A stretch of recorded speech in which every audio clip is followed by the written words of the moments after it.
ॐ अज्ञानतिमिरान्धस्य ज्ञानाञ्जनशलाकया चक्षुरुन्मीलितं येन तस्मै श्रीगुरवे नमः।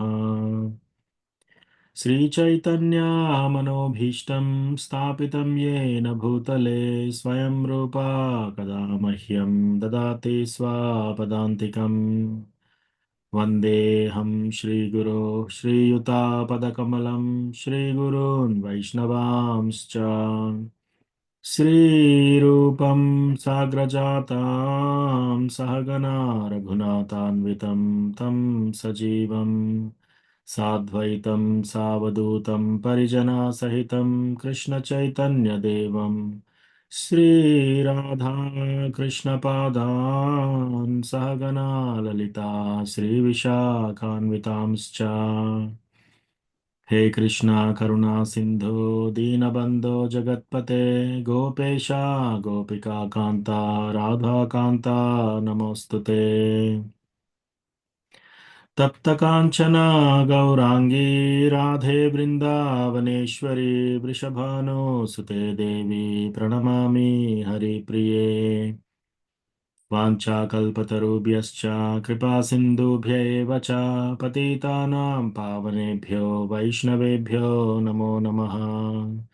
जय श्री कृष्ण चैतन्य प्रभु नित्यानंद श्री अद्वैता गदाधारा श्रीवासादि गौरभक्तवृंदा हरे कृष्णा कृष्णा कृष्णा हरे हरे हरे रामा राम राम हरे हरे मत्समो नास्ति पापात्मा नपराधी च कश्चन परिहारेऽपि लज्जा मे किं ब्रुवे पुरुषोत्तमा युवतीनां यथा योनि यूनां च युवतौ यथा मनोभिरमते तद्वन्मनो मे रमतां त्वयि भूमौ स्खलितपादानां भूमिरेवावलम्बनं त्वयि जाता परादानां त्वामेव शरणं प्रभो गोविन्दवल्लभे राधे प्रार्थे त्वमहं सदा त्वदीयम् इति जानातु गोविन्दो मां त्वया सह राधे वृन्दावनाधीशे करुणामृतवाहिनी कृपया निजपादाब्जा दास्यं मह्यं प्रदीयताम्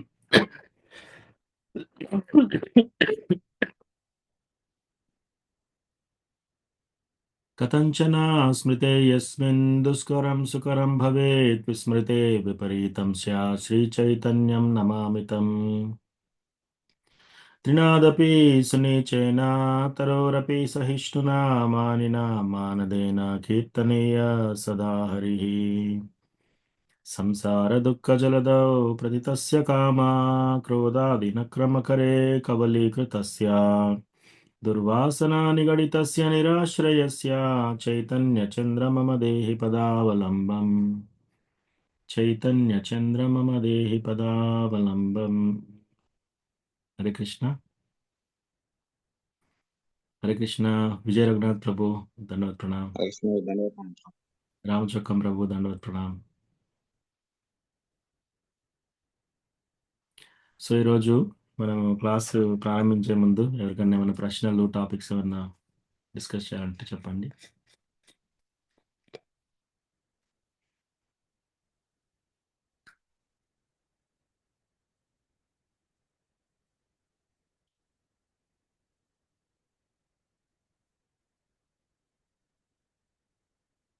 మీట్లో ఉన్నారు.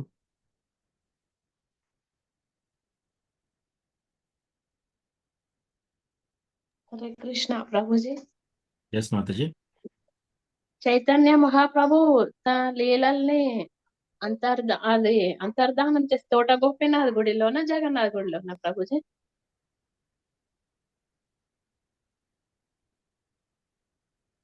తోట గోపీనాథ్ అక్కడ మాకు చెప్పారు పాదాల దగ్గర వెళ్ళిపోయారు అన్నట్టుగా. తర్వాత మొన్న ఒక క్లాస్ లో విన్నప్పుడు జగన్నాథ్ గుడిలో అంతర్ధానం అయ్యారు అని విన్నాను ప్రభుజీ. అందుకే నేను కూడా రెండు విన్నాను మాతాజీ. బట్ నాకు తెలిసినంత వరకు తోట గోపినాథ్ టెంపుల్ ఏంటంటే ఒకసారి చైతన్య మహాప్రభు కృష్ణాని తలుచుకుంటూ కృష్ణ ఇట్లా రాస్తూ ఉంటాడనమాట. సముద్రం అదే చెరువు పక్కన, గంగా నది పక్కన. సో, అట్లా ఇసుకలో రాస్తూ ఉంటే, కృష్ణ అని రాస్తూ ఉంటే, కృష్ణకి కృష్ణ నామానికి కృష్ణకి 2 సేమ్ గదా అని. ఆహ్, రాస్తూ ఉంటే ఒక తడుతుంది. ఆ తడితే ఏంటి తట్టిందని తీయగానే ఒక విగ్రహం వస్తుందనమాట. సో, అదే తోట గోపీనాథ్ విగ్రహం. సో, ఆ విగ్రహాన్ని ముందు చైతన్య మహాప్రభు వర్షిప్ చేసేవారు. ఆ తర్వాత గదాధర్ పండిట్‌కు ఇస్తే గదాధర్ పండిట్ వర్షిప్ చేసేవారనమాట. సో, గదాధర్ పండిట్ ఓల్డ్ అయినప్పుడు, చాలా ముసలివాడయినప్పుడు, అప్పుడు ఆయనకి అలంకరించడానికి ఆహ్, సరిపోవట్లేదని భగవంతుడు డైరెక్ట్‌గా కూర్చుంటాడనమాట. ఆయన ఇట్లా 2 కాళ్ళు కట్టుకొని కూర్చొని కిందికి కూర్చుంటాడనమాట. సో, అట్లా ఇస్తారు. సో, అది చాలా ఇంటిమేట్ పాస్‌టైమ్. నేను గూడా 2 విన్నాను మాతాజీ. చైతన్య మహాప్రభు డైరెక్ట్‌గా జగన్నాథ్ దాంట్లోకి వెళ్ళిపోయాడని, ఆ తర్వాత తోట గోపీనాథ్‌లో గూడా అని విన్నాను. అది నేను కరెక్ట్‌గా వెరిఫై చేసి చెప్తాను మాతాజీ తర్వాత ఎప్పుడన్నా. సరే ప్రభుజీ. తోట గోపీనాథ్ స్టోరీ అంతేనా ప్రభుజీ? చైతన్య మహాప్రభు కృష్ణ రాసినప్పుడు ఆ విగ్రహం వచ్చిందని చెప్పారు గదా! యెస్. యెస్. అదొచ్చింది. ఇంకోటి తోట గోపీనాథ్ ఏంటంటే, అది బృందావన్ ధామ్. ఇప్పుడు మనకు పూరీ ధామ్‌లో ఉంటుంది గదా అది. తోట గోపీనాథ్ ఎక్కడ?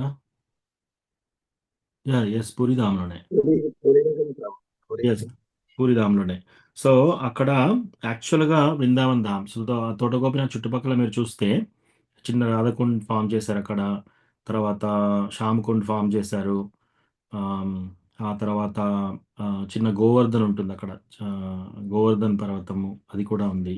సో, ఇదంతా non different than Govardhan. So, direct Brindavan Dham. So, Brindavan Dham కూడా తోట గోపీనాథ్ టెంపుల్‌లో రాధాకుండ్, శ్యామకుండ్ అవన్నీ ఉన్నాయన్నమాట అక్కడ. సో, ఆ రాధాకుండ్, శ్యామకుండ్‌కును మన ఒరిజినల్‌గా బృందావన్ ధామ్‌లో రాధాకుండ్, శ్యామకుండ్‌కు ఏమీ డిఫరెన్స్ ఉండదు. అట్లాగే మాయాపూర్ ధామ్‌లో కూడా రాధాకుండ్, శ్యామకుండ్ ఉన్నాయి. సో, వాటికి ఆహ్, బృందావన్ ధామ్‌లో ఉన్నదానికి కూడా డిఫరెన్స్ ఏమీ లేదు. సో, మనకెక్కడైతే బృందావన్ ధామ్‌లో మనము డైరెక్ట్ రాధాకుండ్, శ్యామకుండ్, గిరి గోవర్ధన్ దగ్గర మనం ఏదైతే చేస్తామో, ఆ సేమ్ ఫలితం ఇక్కడ కూడా వస్తాయన్నమాట. ఇక్కడ మన పూరీలో ప్లస్ మాయాపూర్ ధామ్‌లో కూడా. ఆ ధామ్స్‌కి మనం డిఫరెన్షియేట్ చేయలేం. ఒకటి మాత్రం ఏంటంటే మాయాపూర్ ధామ్, ఔదార్య ధామ్. సో, ఇప్పుడు మాయాపూర్ ధామ్‌లో మనం తెలిసి తెలియక ఏదైనా అపరాధాలు కమిట్ చేసినా కూడా చైతన్య మహాప్రభు దయాళుడు కాబట్టి అక్కడ ఎక్స్‌క్యూజెస్ ఉంటాయి మనకి. ఆ! కానీ బృందావన్ ధామ్‌లో ఏదన్నా అపరాధం చేస్తే మనకు 1000 రెట్లు పనిష్మెంట్స్ ఉంటాయి. హ్మ్. సో, అట్లా ఆహ్, ఔదార్య ధామ్ ఇది నవద్వీప్. ఆహ్, మాయాపూర్ ధామ్ చాలా ఔదార్య ధామ్. ఆ! యెస్ మాతాజీ. సో, అక్కడ పాస్ట్ టైమ్ అదే. సో, చైతన్య మహాప్రభు ఎప్పుడైతే ఆయన కళ్ళల్లో నుంచి నీళ్లొస్తుంటాయన్నమాట. కృష్ణని తలుచుకుంటూ రాధారాణి మూడ్‌లో. సో, ఇట్లా కృష్ణ అని రాస్తూ ఉంటే తట్టినప్పుడు ఆ విగ్రహం తీసి అది తోట గోపీనాథ్ విగ్రహం. స్పెషల్లీ మీరక్కడికి వెళ్తే తోట గోపీనాథ్ యాక్చువల్‌గా కూర్చున్నట్టు, కాళ్ళు ఇట్లా కట్టుకొని కూర్చున్నట్టు ఆహ్, కాళ్ళు ఇట్లా యాక్చువల్‌గా మనకు దర్శనం ఎలా ఇస్తారంటే ఇప్పుడు తల ఇక్కడుంటుంది. కాళ్ళు ఇలా పెట్టి ఇట్లా కుర్చీలో కూర్చున్నప్పుడు మనం కాళ్ళు కింద పెడతాం గదా! అలా దర్శనం ఇస్తారు మనకు. ఇది డే అంతా. కానీ యాక్చువల్‌గా ఏమైంది అంటే, మీరు మంగళారతి దర్శనంకెళ్ళినప్పుడు కొద్దిసేపు ఓపెన్ చేస్తారు. అప్పుడేంటి, కుర్చీలో కూర్చొని కాళ్ళు కింద పెట్టినట్టు కాదు.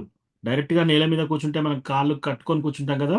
అట్లా కూర్చున్నాడనమాట భగవంతుడు. ఆ దర్శన్ ఓన్లీ ఆహ్,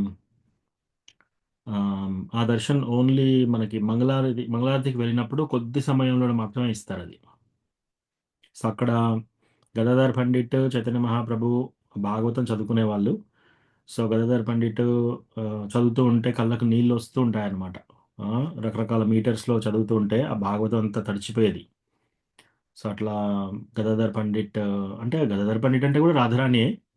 సో, ఓల్డ్ ఏజ్‌కొచ్చినప్పుడు డైరెక్ట్‌గా కృష్ణ ఏం చేస్తాడంటే, ఇట్లా దండ గిన వేయడానికి దూరమవుతుంది గదా!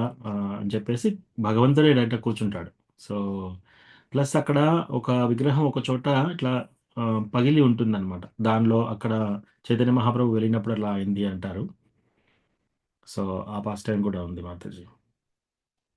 అవును ప్రభుజీ. వెళ్ళినప్పుడు చెప్పారు. అట్లా విన్నాను. మళ్ళీ మొన్న ఒక క్లాస్‌లో ఒక మాతాజీ చెప్తుంటే విన్నాను ప్రభుజీ. అందుకే డౌట్ అనిపించింది. అడిగాను. Yes Mataji. Okay. Thank you Prabhuji. Hare Krishna. Hare Krishna. Okay. ఇంకేమైనా ప్రశ్నలున్నాయా ఎవరికన్నా?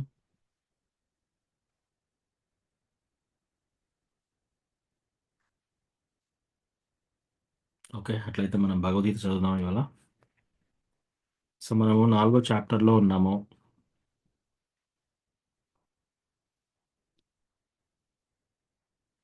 సో, 4 చాప్టర్ 3 శ్లోకం.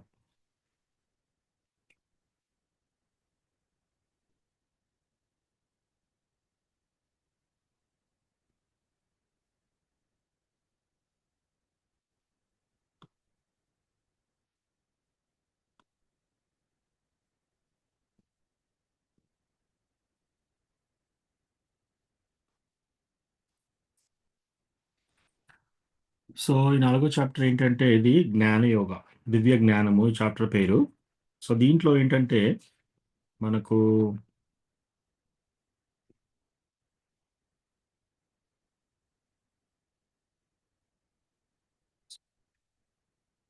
మనం ఇంతకుముందు చాప్టర్‌లో ఏం తెలుసుకున్నాము? ఫస్ట్ చాప్టర్‌లో అర్జున విషాద యోగ.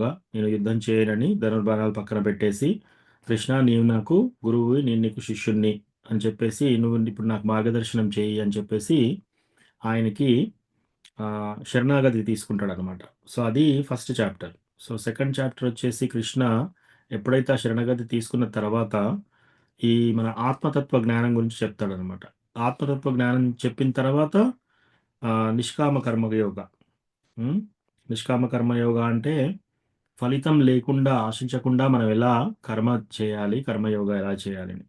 ఆ తర్వాత ఆహ్, కామం యొక్క ప్రాబ్లమ్స్ ఏంటి అనేది మనం ఎంత చిక్కుబడి ఉంటామో కామం ద్వారా అనేది ఆహ్, మూడో చాప్టర్‌లో మూడో చాప్టర్‌లో చెప్తారు. సో, ప్లస్ మూడో chapter karma yoga concept.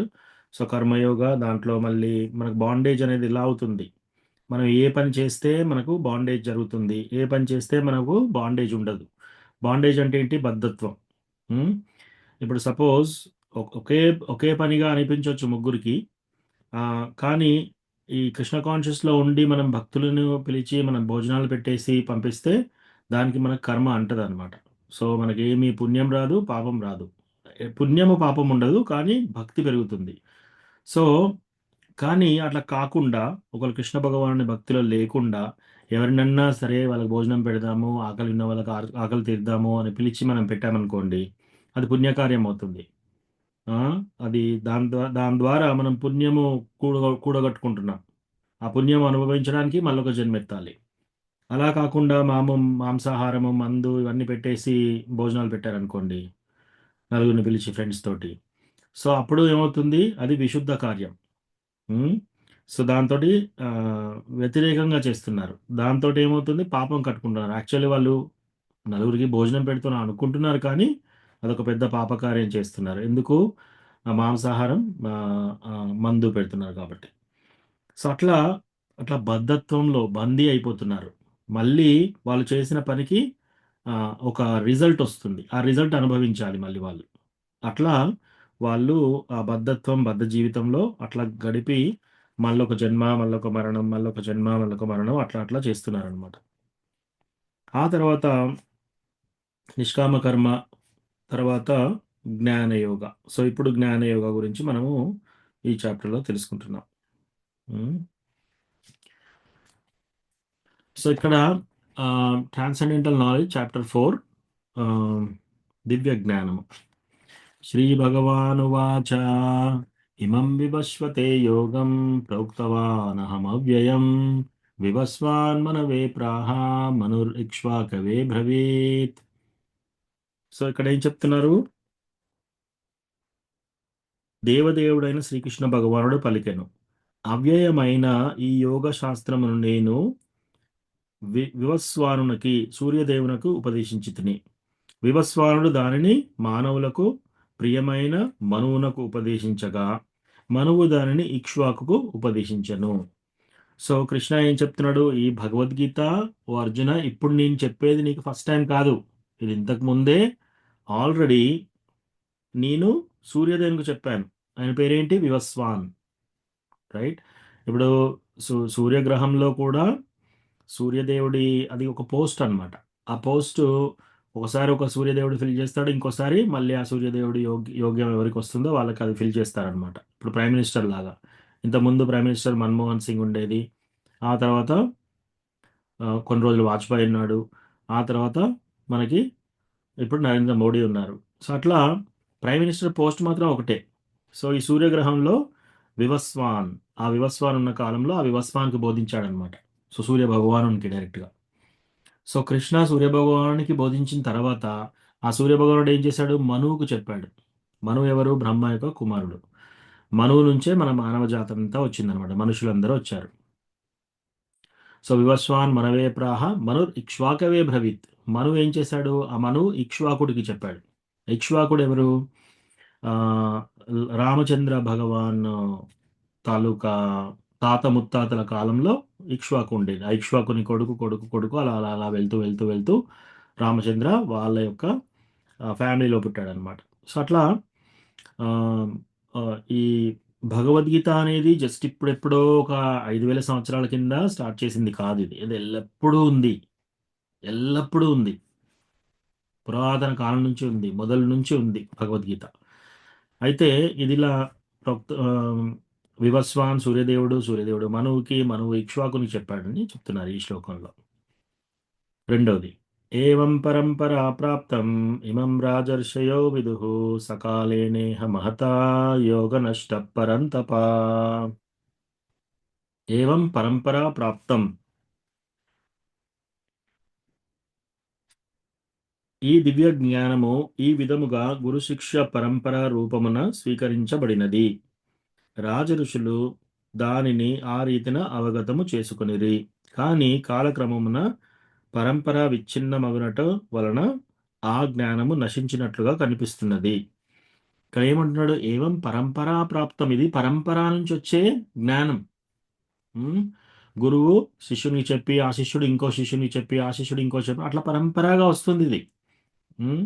So Krishna సూర్యుడికి చెప్పాడు, సూర్యుడు మనువుకి చెప్పాడు, మనువు ఇక్ష్వాకుకు చెప్పాడు. ఆ ఇక్ష్వాకు కులంలో ఎక్కడో బ్రేక్ అయిపోయింది.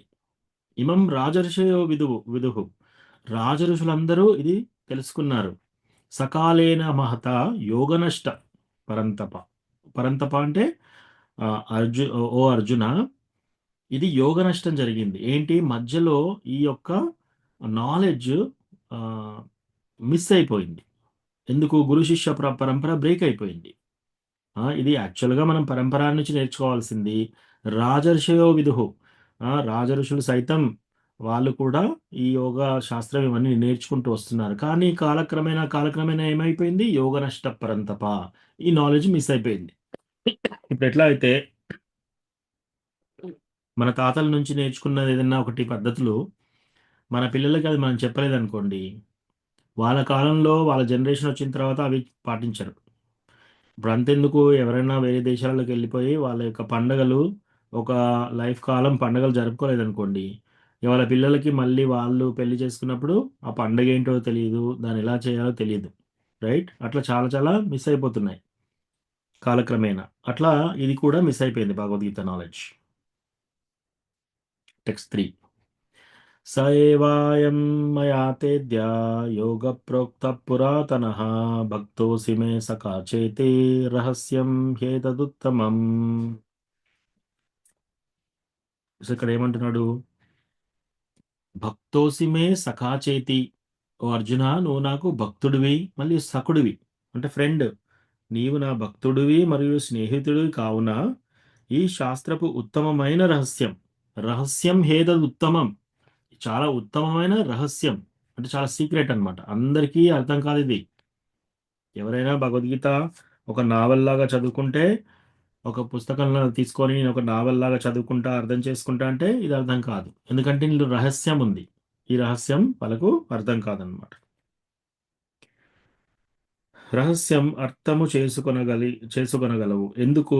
నీవు నా భక్తుడు మరియు స్నేహితుడు కావున ఈ శాస్త్రపు ఉత్తమమైన రహస్యమును అర్థము చేసుకొనగలవని భగవంతునితో గల సంబంధమును తెలియజేయు పురాతన శాస్త్రమును నేను నీకు తెలుపుచున్నాను. ఇది ఫస్ట్ టైం కాదు అర్జున, నేను నీకు చెప్పేది. ఈ నాలెడ్జ్ సూర్యునికి ఇంతకుముందు చెప్పాను. అలా అలా అలా వస్తూ కాలక్రమేణా ఇది నశించిపోయింది. నీవు నాకు స్నేహితుడివి మరియు సఖుడవు ప్లస్ నా భక్తుడివి కాబట్టి ఈ యొక్క సీక్రెట్ని మళ్ళీ ఈ సంబంధం భగవంతునికి భక్తునికి కల సంబంధం ఏంటి ఇదంతా తెలియజేసే ఇది పురాతనమైన శాస్త్రం. ఇప్పుడు కొత్తగా నేను సృష్టించింది కాదు, పురాతనంగా వచ్చేది శాస్త్రం. ఇది నేను నీకు ఇప్పుడు తెలుపుతున్నాను. సో ఇక్కడ కూడా ఏమంటున్నాడు? భక్తోసిమే సఖా చేతి, నువ్వు నా భక్తుడి కాబట్టి, నువ్వు నా ఫ్రెండ్ కాబట్టి. ఈ రెండు క్వాలిఫికేషన్స్ ఉండాలి ఎవరైనా భగవద్గీత అర్థం చేసుకోవాలంటే. చదువు సందేలు అవసరం లేదు, చదువు రాకపోయినా సరే ఎవరైనా భక్తుల నుంచి వినాలి. ప్లస్ వాళ్ళు కూడా కృష్ణ భక్తులు కావాలనే ఆలోచన వాళ్ళలో ఉండాలి. ఈ రెండు ఉంటే సరిపోతుంది. ప్లస్ సఖా చేతి, డివోటీస్కి ఫ్రెండ్లీగా కానీ అట్లా ఉంటే. సో కృష్ణ భగవానుడు ఏమంటున్నాడు ఇక్కడ? అర్జున, నువ్వు నాకు భక్తుడివి మరియు నా యొక్క మిత్రుడివి కాబట్టి ఈ రహస్యాన్ని నీకు ఇప్పుడు తెలియజేస్తున్నాను. సో ఇక్కడ వరకు చదివాం మనం. Okay, text 4. విజయ్ రఘునాథ్ ప్రభు మీరు చదవగలుగుతారా? Okay bro. టెక్స్ట్ 4. అర్జున ఉవాచ అర్జునోవాచ అపరం భవతో జన్మ అపరం భవతో జన్మ పరం జన్మ వివస్వతః పరం జన్మ వివస్వత కథం ఏతద్విజానీయాం కథమేతత్ విజానీయం త్వమాదౌ ప్రోక్తవానితి. త్వమాదో ప్రోక్తవానితి. Arjuna said, the sun god Vivaswan is senior by birth to you. How am I to understand that in the beginning you instructed this science to him? చదవండి బ్రో. అర్జునుడు పలికాడు, సూర్యదేవుడైన వివస్వనుడు జన్మచే నీకంటే పూర్వుడు. మరి ఆదిలో నీవు ఈ శాస్త్రంను అతనికి బోధించావనే విషయమును నేను ఎట్లా అర్థం చేసుకోగలను?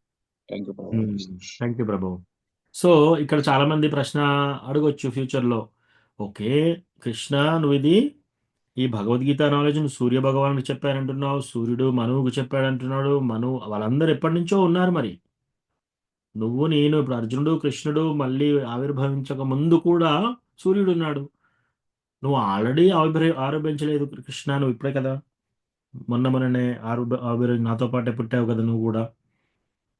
మరి సూర్య భగవాను చెప్పావంటే నేను ఎలా నమ్మాలి? ఇది నేను ఎలా అర్థం చేసుకోవాలి? మంచి ప్రశ్న అడుగుతున్నాడు ఇక్కడ. ఈ ప్రశ్న ఎవరి కోసం? మనందరి కోసం అడుగుతున్నాడు. ఎందుకంటే ఈ డౌట్ అందరికి వస్తుంది. ఓకే, కృష్ణ అర్జునుడికి చెప్తున్నాడు, వీళ్ళిద్దరూ ఈ టైంలో పుట్టారు. ఈయన వెళ్ళి ఆయన సూర్యునికి చెప్పారంటున్నాడు. మరి దానికి రిఫరెన్స్ ఏంటి? అది ప్రశ్న వేస్తున్నాడు అనమాట. సో అర్జునుడు ఈ ప్రశ్న అడుగుతున్నాడు అనమాట. సూర్యదేవుడైన వివస్వానుడు జన్మచే నీకంటే పూర్వుడు. సో నీకంటే ముందే ఎప్పుడో జన్మించాడు సూర్యదేవుడు. మరి ఇప్పుడు నేను ఈ జ్ఞానాన్ని అతనికి సూర్యదేవునికి నువ్వు ఉపదేశించినట్టు నేను ఎట్లా అర్థం చేసుకోవాలి? రైట్. ఇప్పుడు మనం అన్నాం అనుకోండి, మా తాతయ్యకు నేను ఒక పని ఒక విషయం చెప్పాను అని. ఆడ 2 ఉండాలి. ఓకే, అయితే తాతయ్య బతికి ఉండాలి, నువ్వు కూడా ఇప్పుడు పుట్టి ఉండాలి. సో అట్లా వెరిఫై చేసుకోవచ్చు. కానీ నేను 5 తరాల కింద చెప్పాను అన్నాడు అనుకోండి, అప్పుడు అనిపిస్తుంది మీకు, నువ్వు ఇప్పుడే కదా పుట్టావు, 5 తరాల కింద ఎలా చెప్పావు అనే ప్రశ్న వస్తుంది. సో ఈ ప్రశ్న ఇది మనందరి గురించి అర్జునుడు అడుగుతున్నాడు అనమాట. నెక్స్ట్ సరితా మాతాజీ మరి చదువుతారా?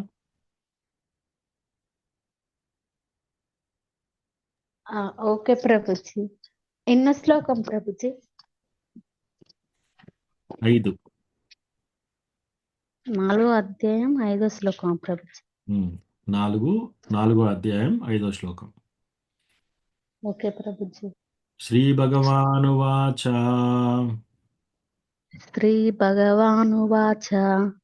బహూని మే వ్యతీతాని బహూని మే వ్యతీతాని జన్మాని తవ చార్జున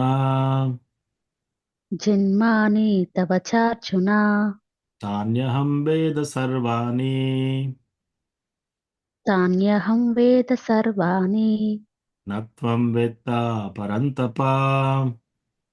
నాత్వం వేత్త పరంతప. The personality of Godhead said, many, many births both you and I have passed. I can remember all of them, but you cannot. O subduer of enemy. చదవండి మాతాజీ. శ్రీ భగవానుడు పలికాడు, ఓ పరంతప, నీకు నాకు ఇద్దరికి అనేక జన్మలు గడిచాయి. అవన్నీ నాకు గుర్తున్నాయి, కానీ నీకు గుర్తులేవు. Thank you Prabhuji. Hare Thank Krishna. you. So ఇక్కడ దేవదేవుడైన శ్రీకృష్ణ భగవానుడు పలికాను ఈ విధంగా చెప్తున్నాడు అనమాట. ఓ పరంతప, ఓ అర్జున, నీకు మరియు నాకును పలు జన్మలు గడించినవి. నీకు నాకు అన్ని జన్మలు గుర్తున్నాయి, కానీ నీవు వాటిని మర్చిపోయావు. సో మనందరికి ఇక్కడ ఇప్పుడు కాల్లో మీరందరూ ఉన్నారు ఇక్కడ. మీరు పూర్వజన్మలో ఏం చేశారు? ఏ జాబ్ చేసేవాళ్ళు? ఎక్కడ పుట్టారు? మీకు తెలుసా? మనకెవరికి తెలియదు, రైట్?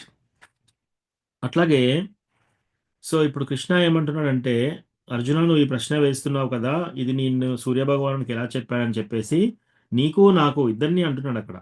నువ్వు నేను ఎన్నో జన్మలు తీసుకున్నాం, నాకు అన్నీ గుర్తున్నాయి. ఎందుకు? నేను భగవంతుణ్ణి కాబట్టి. కృష్ణ అంటున్నాడు. కృష్ణ ఏమంటున్నాడు? నేను భగవంతుని కాబట్టి నాకు అన్నీ గుర్తున్నాయి, అన్ని జన్మలు గుర్తున్నాయి, కానీ నువ్వు మర్చిపోయావు. పూర్వజన్మలో ఏం జరిగిందనేది మర్చిపోతాం అన్నమాట మనం. సో ఎప్పుడైతే మనము తల్లి గర్భంలో ఉన్నప్పుడు పుట్టుక జరగగానే ఏం చేస్తున్నారు వాళ్ళు? ఆ యొక్క అంబలికల్ అంటే తల్లి యొక్క పేగు పెట్టుకొని పుడతారు కదా, అది కట్ చేయగానే అన్ని మర్చిపోతారు. అంతవరకు వాళ్ళకు గుర్తుంటుంది యాక్చువల్లీ. వాళ్ళకి యాక్చువల్లీ గుర్తుంటుంది. హరే కృష్ణ మధుగోపాల్ ప్రభు, సుధా మాతాజీ, దండవత్ ప్రణామ్. హరే కృష్ణ ప్రభు, దండవత్ ప్రభు. దండవత్ ప్రణామ్. సో అట్లా భగవంతుడు ఏమంటున్నాడు? నాకు అన్ని జన్మలు గుర్తున్నాయని. సో మనం ఎన్ని జన్మలు తీసుకున్నాము అవన్నీ భగవంతుని గుర్తుంటాయన్నమాట. వేదాహం సమతీతాని వర్తమాని చ అర్జున. సో భగవంతునికి మనకు గడిచిన జన్మలు గుర్తుంటాయి, గడిచే జన్మ ఇది గుర్తుంటుంది, ఇంకా ముందు ముందు మనం ఏం చేస్తామని అది కూడా తెలుసు ఆయనకి. సో ఆయనకు పాస్ట్, ప్రజెంట్ అండ్ ఫ్యూచర్, గతము, ఫ్యూచర్, ముందు, ఇప్పుడు అన్నీ తెలిసిపోతాయి మనకు. ఓన్లీ ఇప్పుడు ఏం జరుగుతుందో అది తెలుస్తుంది మనకి, ఈ జన్మలో ఏం జరుగుతుంది అని. కొన్నిసార్లు మనం ఈ జన్మలో ఏం జరిగింది కూడా మర్చిపోతాం మనం. పోయిన జన్మలో పోయిన జన్మ దానికి ఏంటి?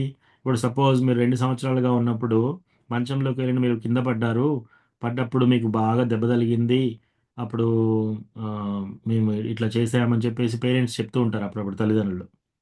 పిల్లలకు గుర్తుండదు 2 సంవత్సరాల్లో ఏం జరిగింది అనేది, 3 సంవత్సరాల్లో ఏం జరిగింది అనేది. వాళ్ళ జ్ఞాపకం ఎప్పటి నుంచి ఉంటాయి? మోస్ట్లీ 10 సంవత్సరాలు అప్పటి నుంచి కొంచెం గుర్తుంటాయి. అది కూడా ఇప్పుడు సడన్గా మనం అడిగామనుకోండి, మీరు పోయిన వారం ఎగ్జాక్ట్లీ ఈ టైంలో బ్రేక్ఫాస్ట్ ఏం తిన్నారు అంటే ఏదో ఒకటి తిన్నారు ఆ రోజు, కానీ గుర్తు రాదు. మొన్న లంచ్కి ఏం చేశారు ఆలోచించాలి, ఆలోచిస్తే కానీ గుర్తుండదు, రైట్? కానీ తిన్నారు మీరు. సో మొన్న డిన్నర్ చేశారు, ఆ డిన్నర్ ఏం తిన్నారు గుర్తులేదు. నిన్న కాక మొన్నటిదే గుర్తులేదు మీకు, వారం రోజుల కిందదే గుర్తులేదు. మరి ఇంకా పూర్వజన్మలో ఎలా గుర్తుంటుంది?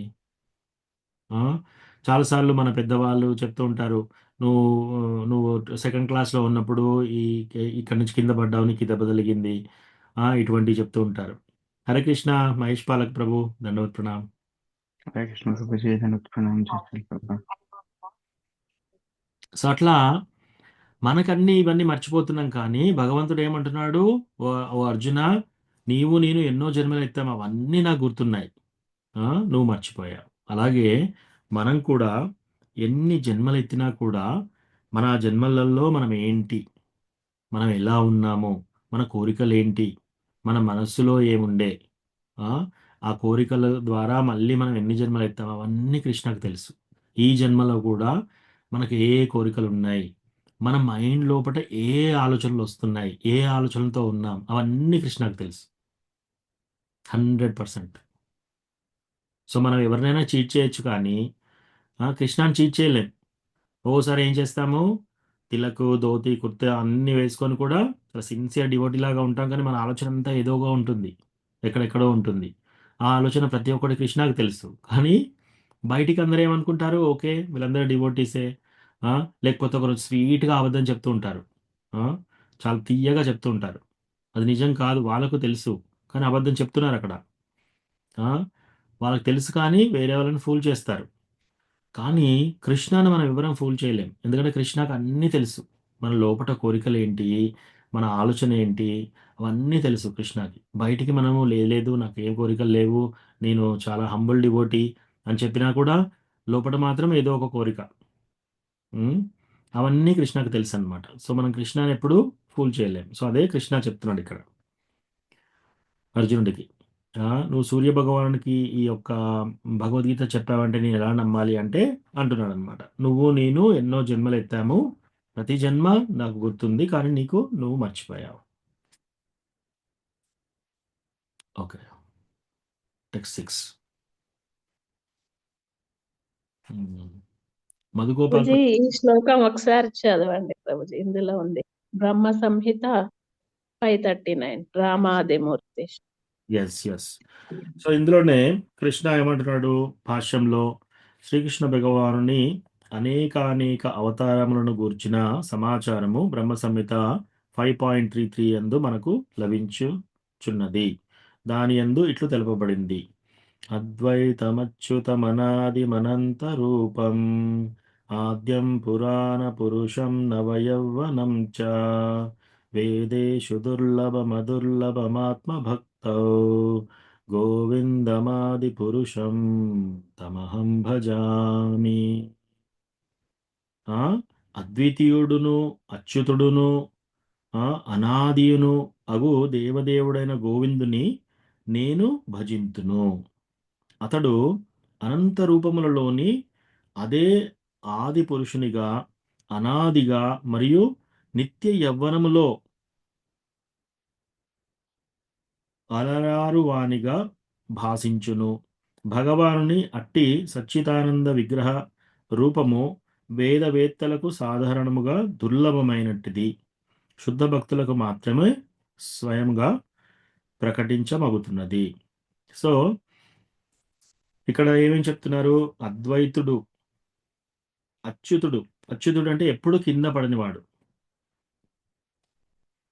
అనాది, అనాది మనంత రూపం. అనాది అంటే ఇక మొదలనేది లేదు. అందరికంటే మొదలున్నవాడు అనాది అంటారు. చాలా పురాతనమైన వాళ్ళు. సో, ఇక్కడ కృష్ణ భగవానుడు అందరికంటే ఫస్ట్. సో, అట్లా. అగో దేవదేవుడైన గోవిందుని నేను భజించుచున్నాను. హ్మ్. పురాణ పురుషం నవయవ్వనం చ. అంత పురాణ పురుషుడైనా కూడా నవయవ్వనంగా ఉంటాడు. 16 ఇయర్స్ అక్కడ స్టాప్ అయిపోతాడు. గోలోక వృందావనంలో కృష్ణ ఎప్పుడు కూడా 16 ఇయర్స్ లాగానే ఉంటాడనమాట. టీనేజ్ లాగానే. సో, అది చెప్తున్నారు. ఇంకోటి బ్రహ్మ సంహితలో రామాదిమూర్తిషు కళా నియమేన తిష్టన్ నానావతారమకరోద్. ఇంగ్లీష్లో చూద్దాం.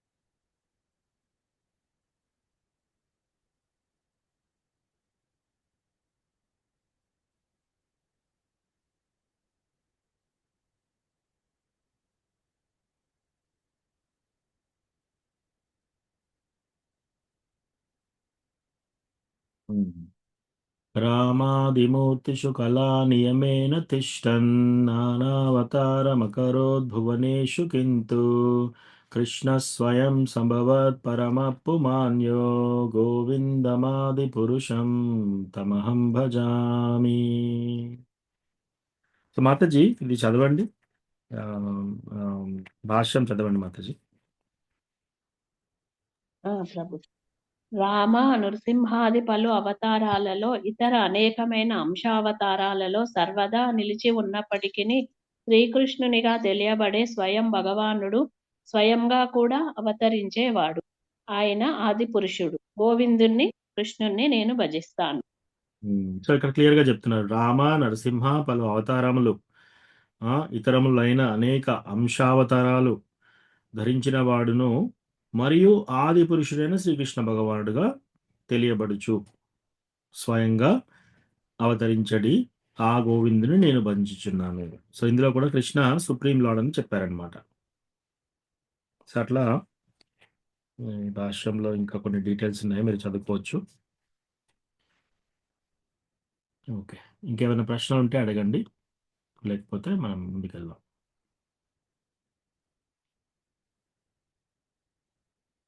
మధుగోపాల్ ప్రభు మీరు చదువుతారా? హరే కృష్ణ ప్రభు, నేను కొంచెం మందిరంలో ఉన్నాను ప్రభు. ఓకే ఓకే సరే, బుక్ కూడా నేను నా దగ్గర. సారీ ప్రభు. నో ప్రాబ్లం ప్రభు. ప్రభుజీ ఒక ప్రశ్న ప్రభుజీ. ఎస్ ప్రభుజీ ఇప్పుడు అన్ని లోకాలు ఉంటాయి కదా, భువర్లోకం, ఆ, ఆ, అన్ని లోకాలలో అవతరిస్తూ ఉంటాడు ప్రభుజీ ఏదో ఒక్క రూపంలో. అన్ని లోకాల్లో కాదు మాతాజీ, ఒక్కొక్క బ్రహ్మాండంలో ఆ ఒక టైంలో వస్తారనమాట, బ్రహ్మాండం మొత్తంకి కూడా. అంటే 14 లోకాలకి ఒక అవతారంగా వస్తాడు. ఇప్పుడు నరసింహస్వామిగా వచ్చినప్పుడు ఏంటి, హిరణ్యకశిపు ఏం చేశాడు, అన్ని లోకాలు 14 లోకాలను జయించాడు. అప్పటికే జయించేసేసి అందరినీ పీడిస్తూ ఉండి, ఎస్పెషల్లీ ఆయన యొక్క భక్తుడైన ప్రహ్లాదుని కూడా ఎప్పుడైతే ఆయన పీడిస్తూ మొదలుపెట్టాడో అప్పుడు భగవంతుడు స్తంభం నుంచి వస్తాడు. అట్లా ఈ 14 లోకాలకి ఒక అవతారంగా వస్తాడు. ఎక్కడ వస్తాడు అనేది తెలియదు, ఎక్కడ అవసరం వస్తే అక్కడికి.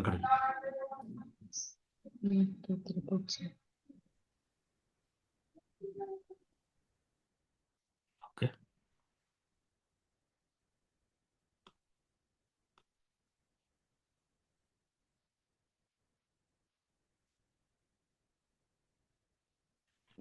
మహేష్ పాలక ప్రభు మీరు చదువుతారా? ఎస్ ప్రభు, చదువుతాను. నెక్స్ట్ ఆర్ అజోపి సన్ అవ్యయాత్మా అజోపి సన్న అవ్యయాత్మ భూతానామీశ్వరోపి సన్ భూతానాం ఈశ్వరోపి సన్ ప్రకృతిం స్వామధిష్టాయ ప్రకృతిం స్వాం అధిష్టాయ సంభవామ్యాత్మమాయయా. సంభవామ్య ఆత్మమాయయ. ట్రాన్స్లేషన్ చదవండి. Translation by His Divine Grace Bhaktivedanta Swami Srila Prabhupada Ki Jai. Although I am unborn and my transcendental body never deteriorates, and although I am the Lord of all living entities, I still appear in every millennium in my original transcendental form. Thank you, Prabhu. Prabhu, purport hai Prabhu? వదిలేండి.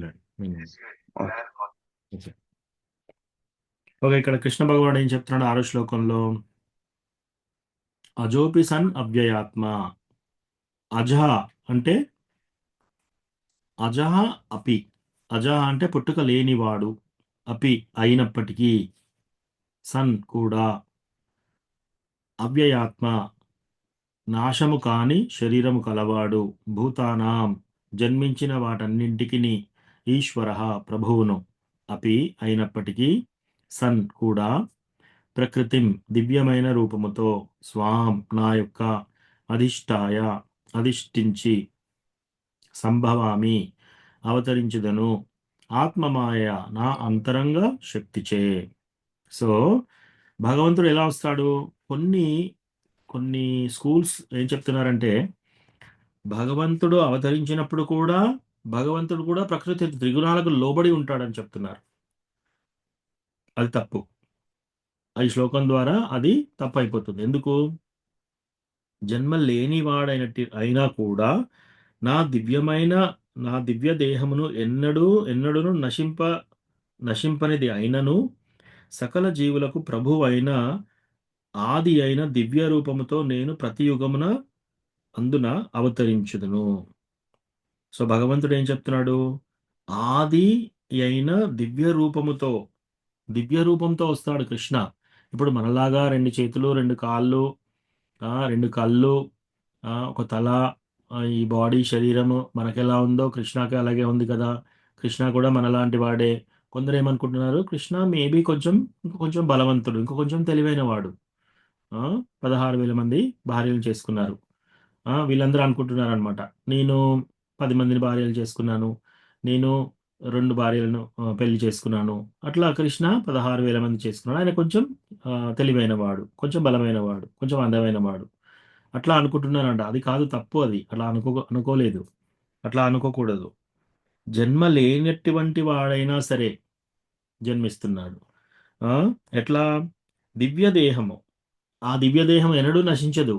కానీ ఒక past time ఏం చేశాడు? కృష్ణ వచ్చినప్పుడు ఆయనే ఇట్లా ఒక చెట్టు మీద పడుకొని కాలు మీద కాలేసుకొని ఉంటే ఒక బోయేవాడు ఆయన కాలును కొడతాడనమాట ఆరో తోటి. కొడితే అప్పుడు కృష్ణ మరణించాడు అని చెప్పుకుంటున్నారు కొందరు. సో ఎప్పుడైనా మీరు ఎక్కడైనా చూసారా కాలుకి మడిమకి దెబ్బ తగిలి చనిపోయేవారని? యూజువల్గా ఎవరు చనిపోరు మడిమకి దెబ్బ తగిలితే. కృష్ణ ఎందుకు చనిపోతాడు? ఏదో ఒక లీల చేశాడు అలా. ఎందుకంటే మూర్ఖులు అలా అదొక రీజన్ చెప్పుకుంటారు అని చెప్పేసి. సో కృష్ణ ఎప్పుడు రావాలన్నా అప్పుడు వచ్చేస్తాడు, ఎప్పుడు వెళ్ళాలన్నా అప్పుడు వెళ్తాడనమాట. ఆయన యొక్క శరీరం దివ్యమైన రూపమైనది. ఓకే, ఆయన ఎవరు కూడా హంతం చేయలేరన్నమాట. రైట్? అందరూ ట్రై చేశారు. శిశుపాలుడు కూడా అలాగే అనుకున్నాడు, కృష్ణ ఎవరు, ఒక నార్మల్ పర్సన్ అని చెప్పేసి ఆయన దూషిస్తూ ఉన్నాడు. లాస్ట్కి 100 తప్పులు చెప్పగానే కృష్ణ సుదర్శన్ చక్ర ద్వారా ఆయన దేహాన్ని ఖండించేస్తాడు. దుర్యోధనుడు ఏమనుకున్నాడు, ఈ కృష్ణ ఇప్పుడు ఇక్కడ సంధి కోసం వచ్చాడు, ఈ కృష్ణని నేను బంధించాను అనుకో, ఇంకా పాండవులు వాళ్ళ గుండె జారిపోతుంది, ఇంకా వాళ్ళు అసలు యుద్ధం చేయడానికి ముందుకే రారు. సో నేనేం చేస్తానంటే ఈయననే బందీ చేస్తాను, ఈయననే బందీగా పట్టుకొని జైల్లో వేసేస్తాను అని ఆయనే కృష్ణని బంధించడానికి ప్రయత్నిస్తే అప్పుడు కృష్ణ చిన్న విరాట రూపం చూపిస్తాడనమాట. సో అట్లా కృష్ణకి ఇప్పుడు వచ్చినా కూడా భీష్ముడు వాళ్ళందరూ బాణాలు వేసినప్పుడు కృష్ణ కూడా బ్లడ్ వస్తూ ఉంటుందన్నమాట. కానీ భీష్ముడికి తెలుసు ఈయన భగవంతుడు అని చెప్పేసి, లీల చేస్తున్నాడు అని. మిగతా వాళ్ళు ఏమనుకుంటున్నారు, ఓ ఈయన కూడా బాణాలు దిగగానే రక్తం వచ్చేస్తుంది, ఈయన కూడా మనలాంటి వాడే అని అనుకుంటారనమాట. కానీ ఇక్కడ చెప్తున్నారు, మీరు ఎవరైనా ప్రశ్న అడిగినప్పుడు బయట వాళ్ళకి ఎవరైనా చెప్పినప్పుడు ఈ శ్లోకం వాడొచ్చు మనం. అజోపి సన్ అవ్యయాత్మ భూతానాం ఈశ్వరోపి సన్ ప్రకృతిం స్వామధిష్టాయ సంభవామి ఆత్మమాయ. ఎలా సంభవామి? భగవంతుడు ఎలా ఆవిర్భవిస్తున్నాడు? ఆయన యొక్క ఆత్మమాయ, అంటే ఆయన యొక్క అంతరంగ శక్తి ద్వారా వస్తున్నాడు. ఆయన విల్లది. ఎవరన్నా రమ్మంటే ప్రేరేపిస్తే కంపల్సరీ రావాలనే రూల్ ఏం లేదు అక్కడ. కృష్ణ ఎప్పుడు రావాలనుకుంటే అప్పుడు వస్తాడు. ఓకే, మనం ఇక్కడికి రావాలంటే ఏం చేయాలి? ఫస్ట్ ఆఫ్ ఆల్ మనం ఇక్కడ రావాలని అనుకొని రాలేదు, రైట్? మనల్ని ఇక్కడికి పంపించారు, రైట్? బై ఫోర్స్ వచ్చాం మనం. నేను కరెక్ట్గా నేను పుట్టినప్పుడు 6 feet ఉండాలి, ఇంత అందంగా ఉండాలి, ఇంత చదువు సంధ్యలు నాకు ఉండాలి, ఇవన్నీ మెనూ కార్డు రాసుకొని మనం రాలేదు, రైట్? మనకేం చేశారు? డైరెక్ట్గా కర్మనా దైవనేత్రేణ జంతుర్దేహోపపత్తే స్త్రీయా ప్రవిష్టౌదరం పుంసోరేత కణాశ్రయ. సో కర్మనా దైవనేత్రేణ, మన కర్మను అనుసరించి దైవనేత్రం ద్వారా దైవం నిర్ణయం ద్వారా మనం పుట్టాం ఇక్కడ. ఓకే, కొందరు స్త్రీల్లాగా, కొందరు పురుషుల్లాగా, కొందరు జంతువుల్లాగా, కొందరు చెట్లలాగా, కొందరు పురుగుల్లాగా, కొందరు చేపల్లాగా అలా జన్మించారనమాట. కర్మనా దైవనేత్రేణ, అది కూడా ఇలా మన పూర్వ కర్మను బట్టి. సో మన పూర్వ కర్మను బట్టి మనం ఈ దేహాన్ని తీసుకున్నాం. కానీ కృష్ణ అలా కాదు. కృష్ణ ఏంటి? జన్మ లేని వాడైనను నా దివ్య దేహమును ఎన్నడూ నశింపనిది కాకున్నను సకల జీవుల ప్రభువు అయిన ఆది అయిన దివ్య రూపంతో నేను ప్రతి యుగం నందు వస్తున్నా. సో ప్రతి యుగం అందు కృష్ణ భగవానుడు ఎలా వస్తున్నాడు? ఆత్మమాయ, ఆయన యొక్క రూపం ద్వారా. సో మనం ఏంటి ఇలా వచ్చాము, ఇలా మనం ఒక తల్లి తండ్రి ఉంటేనే మనం పుట్టగలిగాం ఇక్కడ. అది కూడా మనం కర్మ చేసిన దాని ప్రకారంగా మనకు స్త్రీలుగా పురుషులుగా అట్లీస్ట్ ఇక్కడ జన్మ వచ్చేసింది. మనం డిసైడ్ చేసుకోలేదు నేను స్త్రీగా వస్తాను, నేను పురుషునిగా వస్తాను, నాకు ఇంత మేధాశక్తి ఉండాలి, నా హైట్ ఇంత ఉండాలి, నా బలం ఇంత ఉండాలి అని మనమేమి డిసైడ్ చేసుకోలేదు. కానీ కృష్ణ ఎప్పుడు రావాలంటే అప్పుడు ఎక్కడి నుంచి అంటే అక్కడికి వచ్చి వస్తాడు. ఓకే, వరాహదేవ అవతారంలో బ్రహ్మ ముక్కు నుంచి వచ్చాడు. నరసింహ అవతారంలో స్తంభం నుంచి వచ్చాడు. మన ఆయన తల్లిదండ్రులు ఎవరప్పుడు? తల్లిదండ్రులు లేకుండానే వచ్చాడు. సో కృష్ణ అట్లా అన్నమాట, కృష్ణ స్పెషల్. సో కృష్ణ ఏంటి, గోవర్ధన్ లీలలో గోవర్ధన్ గిరిని ఎత్తి 7 రోజులు 7 రాత్రులు అలా నిలబెట్టాడు అనమాట, చిటికెన వేల మీద. సో ఇవన్నీ భగవంతుడు చేసే లీలలు. చాలామంది ఇంకా ఇప్పటికి కూడా ఏంటి వాదిస్తున్నారనమాట, భగవంతుడు కాదు, ఆయన కొన్ని స్పెషల్ పవర్స్ ఉన్నాయేమో అని చెప్పేసి. సో వాళ్ళకి ఈ శ్లోకం చదివితే అర్థమవుతుంది.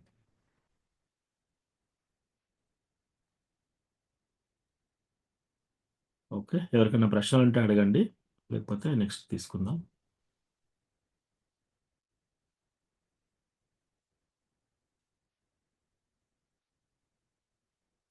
ఓకే, హరే కృష్ణ ప్రభుజీ. అంతా భగవంతుని చేతిలో ఉన్నప్పుడు భక్తి చేయడం అనేది కూడా భగవంతుని దయ వలనే చేస్తారా ప్రభుజీ?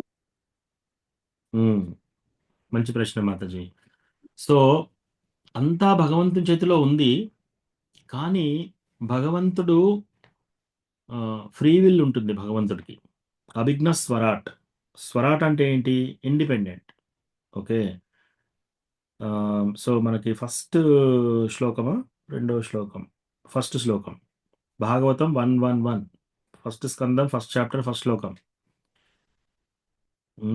ఓం నమో భగవతే వాసుదేవాయ జన్మాద్యస్య యతోన్వయాదితరతశ్చాతేష్వభిఘ్నస్వరాట్ తేనే బ్రహ్మహృదాయాదికవయే ముహ్యంతి యత్సూరయా తేజో వారిమృదాం యథా వినిమయో యత్ర త్రిసర్గో మృషా ధామ్నా స్వేన సదా నిరస్తకుహకం సత్యం పరం ధీమహి. సో ఇది ఫస్ట్ శ్లోకం ఉండవు శ్రీమద్ భాగవతంలో. ఇక్కడ అభిజ్ఞ స్వరాట్, భగవంతుడు ఏంటంట? అభిజ్ఞ అంటే ఇన్కన్సీవబుల్, తర్వాత స్వరాట్ అంటే ఇండిపెండెంట్. ఇండిపెండెంట్ అంటే స్వతంత్రుడు, కంప్లీట్ స్వతంత్రుడు. భగవంతుడికి ఒక జాబ్ అనేది ఏమి లేదు. మనకంటే ఒక జాబ్ ఉంది, రైట్? మనం జాబ్ చేయకపోతే సంపాదన ఉండదు, సంపాదన ఉండకపోతే ఫుడ్ ఉండదు, మనకు ఉండదు, మన ఫ్యామిలీ మెంబర్స్కి ఉండదు. కాబట్టి మనం చదువుకోవాలి, జాబ్ చేయాలి, కష్టపడాలి. కానీ భగవంతుడికి అదేమీ లేదు. భగవంతుడికి ఏ జాబు అవసరం లేదు. ఆయన పూర్ణ సంతుష్టుడు, రసరాజ్. ఆయన ఒక పని చేస్తే ఆయనకి ఇది అవుతుంది అనేది ఏమీ లేదనమాట. ఆయన కంప్లీట్ స్వరాట్, ఇండిపెండెంట్. అలాగే మమైవాంశో జీవలోకే జీవభూత సనాతన. ఈ యొక్క అన్ని జీవరాశులందరూ కూడా మమైవాంశో జీవలోకే. కృష్ణ ఏమంటున్నాడు? వీళ్ళందరూ నా యొక్క అంశలు. సో మనకు కూడా ఏమవుతుంది? కృష్ణ భగవాను లాగా మనకు కూడా చిన్న ఇండిపెండెన్స్ ఉంటుంది, మనకు కూడా చిన్న స్వరాట్ ఉంటుంది, చాలా తక్కువ అది. ఇప్పుడు భగవంతుడికి మనకి పోలిస్తే క్వాలిటీలో సేమ్. భగవంతుడికి ఇండిపెండెన్స్ ఉంది, మనకి ఇండిపెండెన్స్ ఉంది, రైట్? భగవంతుడికి కోరికలు ఉన్నాయి, మనకి కోరికలు ఉన్నాయి. ఆయనే స్వతంత్రుడు, మనం స్వతంత్రులం. ఇప్పుడు సముద్రంలో ఒక చుక్క నీటిని తీసుకొని మన నాలుక మీద వేస్తే ఉప్పిసంగా ఉంటుంది. అట్లాగే సముద్రం నీళ్ళన్నీ తాగి చూసినా కూడా ఉప్పిసంగానే ఉంటాయి. ఎవరు తాగలేరు, కానీ తాగి చూస్తే. సో అట్లా భగవంతుడికి మనకి భగవంతుడు ఒక పెద్ద ఓషన్, ఆ సముద్రం లాంటి వాడు, మనం ఒక చుక్క లాంటి వాళ్ళం. టేస్ట్ సేమ్ ఉంటుంది, స్వతంత్రం ఆయనకు ఉంది, మనకు ఉంది. కానీ క్వాంటిటీలో భగవంతుడు అనంతుడు, ఆయనే సముద్రం లాంటి వాడు, మనము ఒక ఒక ఒక డ్రాప్, ఒక చినుకు లాంటి వాళ్ళం మనం. సో అట్లా. సో మన పవర్ చిటికెడు, భగవంతుడిది అనంతం. ఒక సముద్రంలో ఎంత ఉందో అంత పవర్ భగవంతుడికి. సో అట్లాగే ఈ స్వరాట్ అంటే ఏంటి? ఇండిపెండెన్స్. సో మనము ఏం చేయాలి, ఏం చేయకూడదని ఇండిపెండెన్స్ మనకి ఇచ్చాడు భగవంతుడు. ఆ ఇండిపెండెన్స్ ఎప్పుడు కూడా భగవంతుడు ఇంటర్ఫియర్ కాడు. సో అన్నీ భగవంతుని చేతిలో ఉన్నాయి. కానీ అందరికి భగవంతుడికి ఎట్లయితే స్వరాట్ ఇండిపెండెన్స్ ఉందో, అలాగే మనకు కూడా స్వతంత్రం ఇచ్చాడు.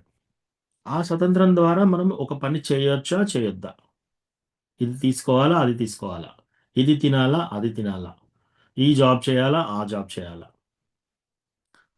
ఆ చాయిస్ మనకే వదిలిపెట్టాడు అసలు. సో భగవంతుడు అన్ని చేసినా కూడా మనకు ఆ చాయిస్, ఫ్రీడమ్ మనకి ఇచ్చాడనమాట. దాన్ని స్వతంత్రత అంటారనమాట. సో ఆ స్వతంత్రత ఉపయోగించుకొని మనం దిగజారిపోవచ్చు, మనం పైకి ఎదగొచ్చు.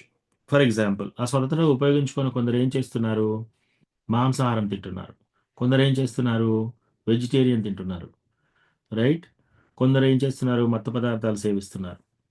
కానీ దానికి రిజల్ట్స్ ఉంటాయి మళ్ళీ.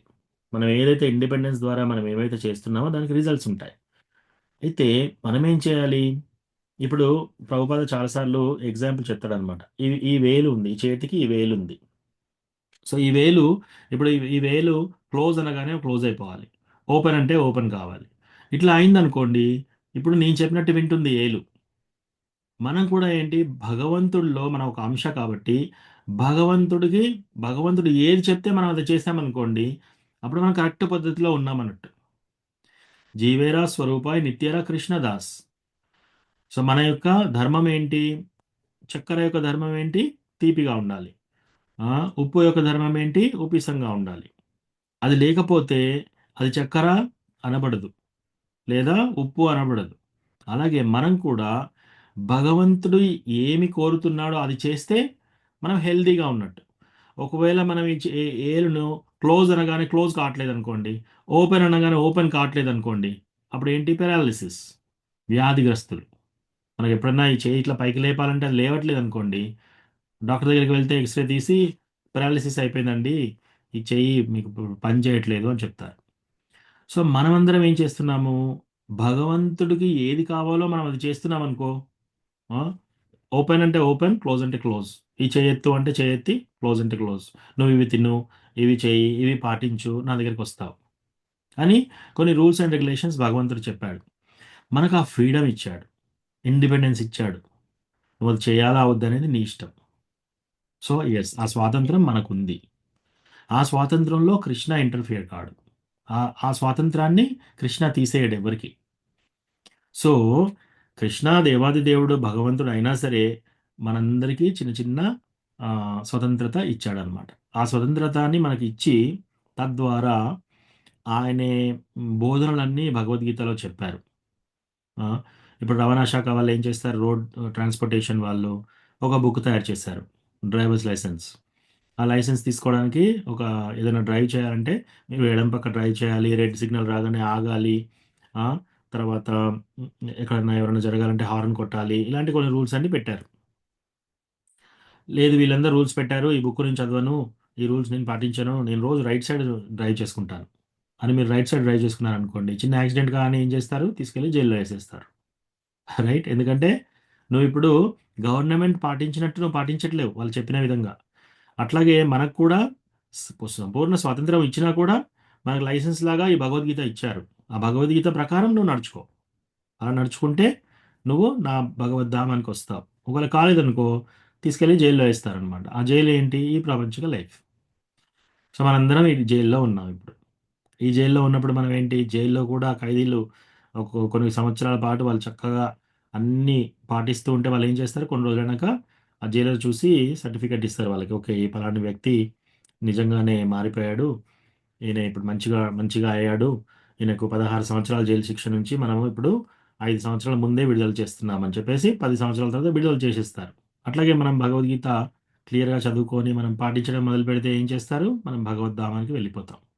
లేకపోతే మనం ఎంతసేపు మన సొంతంగా మనం చేద్దామని అనుకున్నంతసేపు ఇక్కడ ఉంటాం. సో అదనమాట. సో యెస్, భగవంతుడు అన్నీ పవర్‌ఫుల్ అన్నీ ఉన్నా కూడా మన స్వేచ్ఛ దాంట్లో ఇంటర్ఫియర్ కాడు. ఈ స్వేచ్ఛ అనేది మనకిచ్చాడు. ఆ ఫ్రీడమ్ ఆ ఒక్క ఫ్రీడమ్ ద్వారా మనం చాయిస్ తీసుకుంటాం అనమాట. 16 రౌండ్లు చేయాలా? వద్దా? దీక్ష తీసుకోవాలా? వద్దా? దీక్ష తీసుకున్నాక గూడా 4 రెగ్యులేటరీ ప్రిన్సిపల్స్ ఫాలో కావాలా? వద్దా? ఎవరు వచ్చి మనల్ని చూడరు. నువ్వు 16 రౌండ్లు చేస్తున్నావనేది ఎవ్వరు చెక్ చేయలేరు.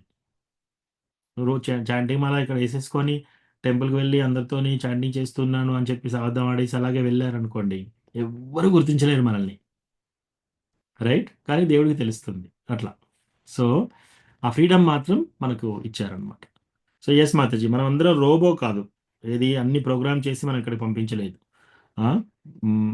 అందరికీ ఈ కోరికలు ఇవన్నీ ఉన్నా కూడా ఏది కరెక్ట్‌ది, ఏది తప్పు అని మనం తెలుసుకొని, తద్వారా మన యొక్క స్వతంత్రణను ఉపయోగించాలి. భగవంతుడు మన స్వాతంత్రంలో ఆహ్, ఆహ్, ఇన్వాల్వ్ కాడు. ఇప్పుడు ఫర్ ఎగ్జాంపుల్ దుర్యోధనుడు వీళ్ళందరూ కృష్ణ ఒక సెకండ్‌లో వాళ్ళందరినీ హతం చేసేయొచ్చు. కానీ ఒకసారి చెప్పి చూసాడు వాళ్ళకి. ఈ యుద్ధం వద్దు. మీరు 5 గ్రామాలు వాళ్ళకిచ్చినా సరే యుద్ధం నివారిస్తుంది. ఆ! అని చెప్పగా వాళ్ళేమంటారు, 5 గ్రామాలే కాదు గదా! నేను 5 సూది మనకొచ్చినంత హ్మ్, భూభాగం కూడా వాళ్ళకివ్వము అంటారు. అప్పుడేం చేస్తాడు, ఓకే. చెప్పే వరకు కృష్ణ చెప్పాడు. ఆ తర్వాత ఇంకా వాళ్ళకప్పుడు యుద్ధం చేసేసి అందరూ చనిపోతారనమాట అట్లా. ఓకేనా మాతాజీ? ప్రభుజీ. ఓకే. మంజులా మాతాజీ దండవత్ ప్రణామం. హరే కృష్ణ ప్రభుజీ, దండవత్ ప్రణామాలు. ఇంకేమైనా ప్రశ్నలున్నాయా?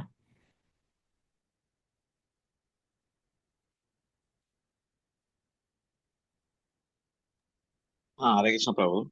యెస్ ప్రభు. ఈ స్వతంత్రాన్ని అంటే మనము మనకు వద్దని చెప్పేసి కృష్ణుని ప్రే చేయొచ్చా ప్రభు? అంటే మీకు నచ్చినట్టు మేము మెలగాలని చెప్పేసి ప్రే చేయొచ్చా ప్రభు? ఆయన ఇచ్చిన లైఫ్ కదా ప్రభు, ఆయనకు నచ్చినట్టు మనము ఉండాలని చెప్పేసి. యెస్. ప్రే చేయాలి. కృష్ణ నీకు నచ్చినట్టే మేముంటాం అని అనుకుంటాడు కానీ, కృష్ణ ఏంటంటే అది చూపించాలి కూడా. అది కూడా చూపించాలి. ప్లస్ మనం చూపించే టైంలో మనము మన కోరికలు లోపట మనకు ఏ ఇష్టాలున్నాయి అవి కూడా కృష్ణకి తెలుసు. కాబట్టి వాటిని కూడా అధిగమించి మనము అది చూపిస్తే అప్పుడు మనం భగవంతుని జస్ట్ ఒక చెప్పడమే కాదు, అలా చేసి చూయించాలి. మనం ప్రే చేయొచ్చు. యెస్. ఓ కృష్ణ, నాకు ఈ ఫ్రీడమ్ వద్దు. నువ్వు ఫ్రీడమ్ ఇచ్చావు. నాకు ఈ ఫ్రీడమ్ వద్దు. నాకు ఈ ఫ్రీడమ్ లేకున్నా కూడా నువ్వు నన్ను తీసేసుకో. కానీ ఇప్పుడు పిల్లల్ని చూడండి, ఎవరన్నా తల్లిదండ్రులు వాళ్ళు ఒక చాక్లెట్ అడుగుతారు, ఇస్తారు. రెండోది అడుగుతారు, ఇస్తారు. మూడోది ఫ్రీడమ్ ఉంది. అడుగుతున్నారు, ఇస్తున్నారు. అడుగుతున్నారు, ఇస్తున్నారు. కానీ వాళ్ళు చాక్లెట్స్ బాగా అడిగి ఓన్లీ చాక్లెట్సే తింటాము. నేను ఇప్పుడు ఇక అన్నం తినను అంటే అప్పుడు ఏం చేస్తారు? తల్లి వచ్చేసి డైరెక్ట్‌గా పనిష్మెంట్ ఇచ్చేస్తుంది.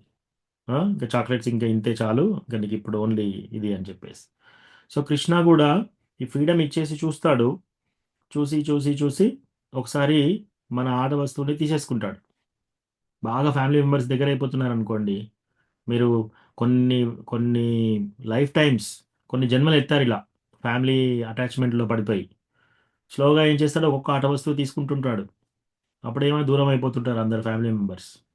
అప్పుడు ఈ జీవికి ఏమవుతుంది, తరలిల్లిపోతున్నాడు.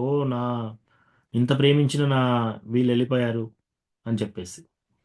సో, కృష్ణ ఏం చేస్తున్నాడు యాక్చువల్‌గా చూస్తున్నాడు. మనకు ఆ ఫ్రీడమ్ ఇచ్చేసి మనంతట మనము ప్రేమగా ఆయన దగ్గరికి వెళ్ళేటట్టు చూస్తున్నాడు.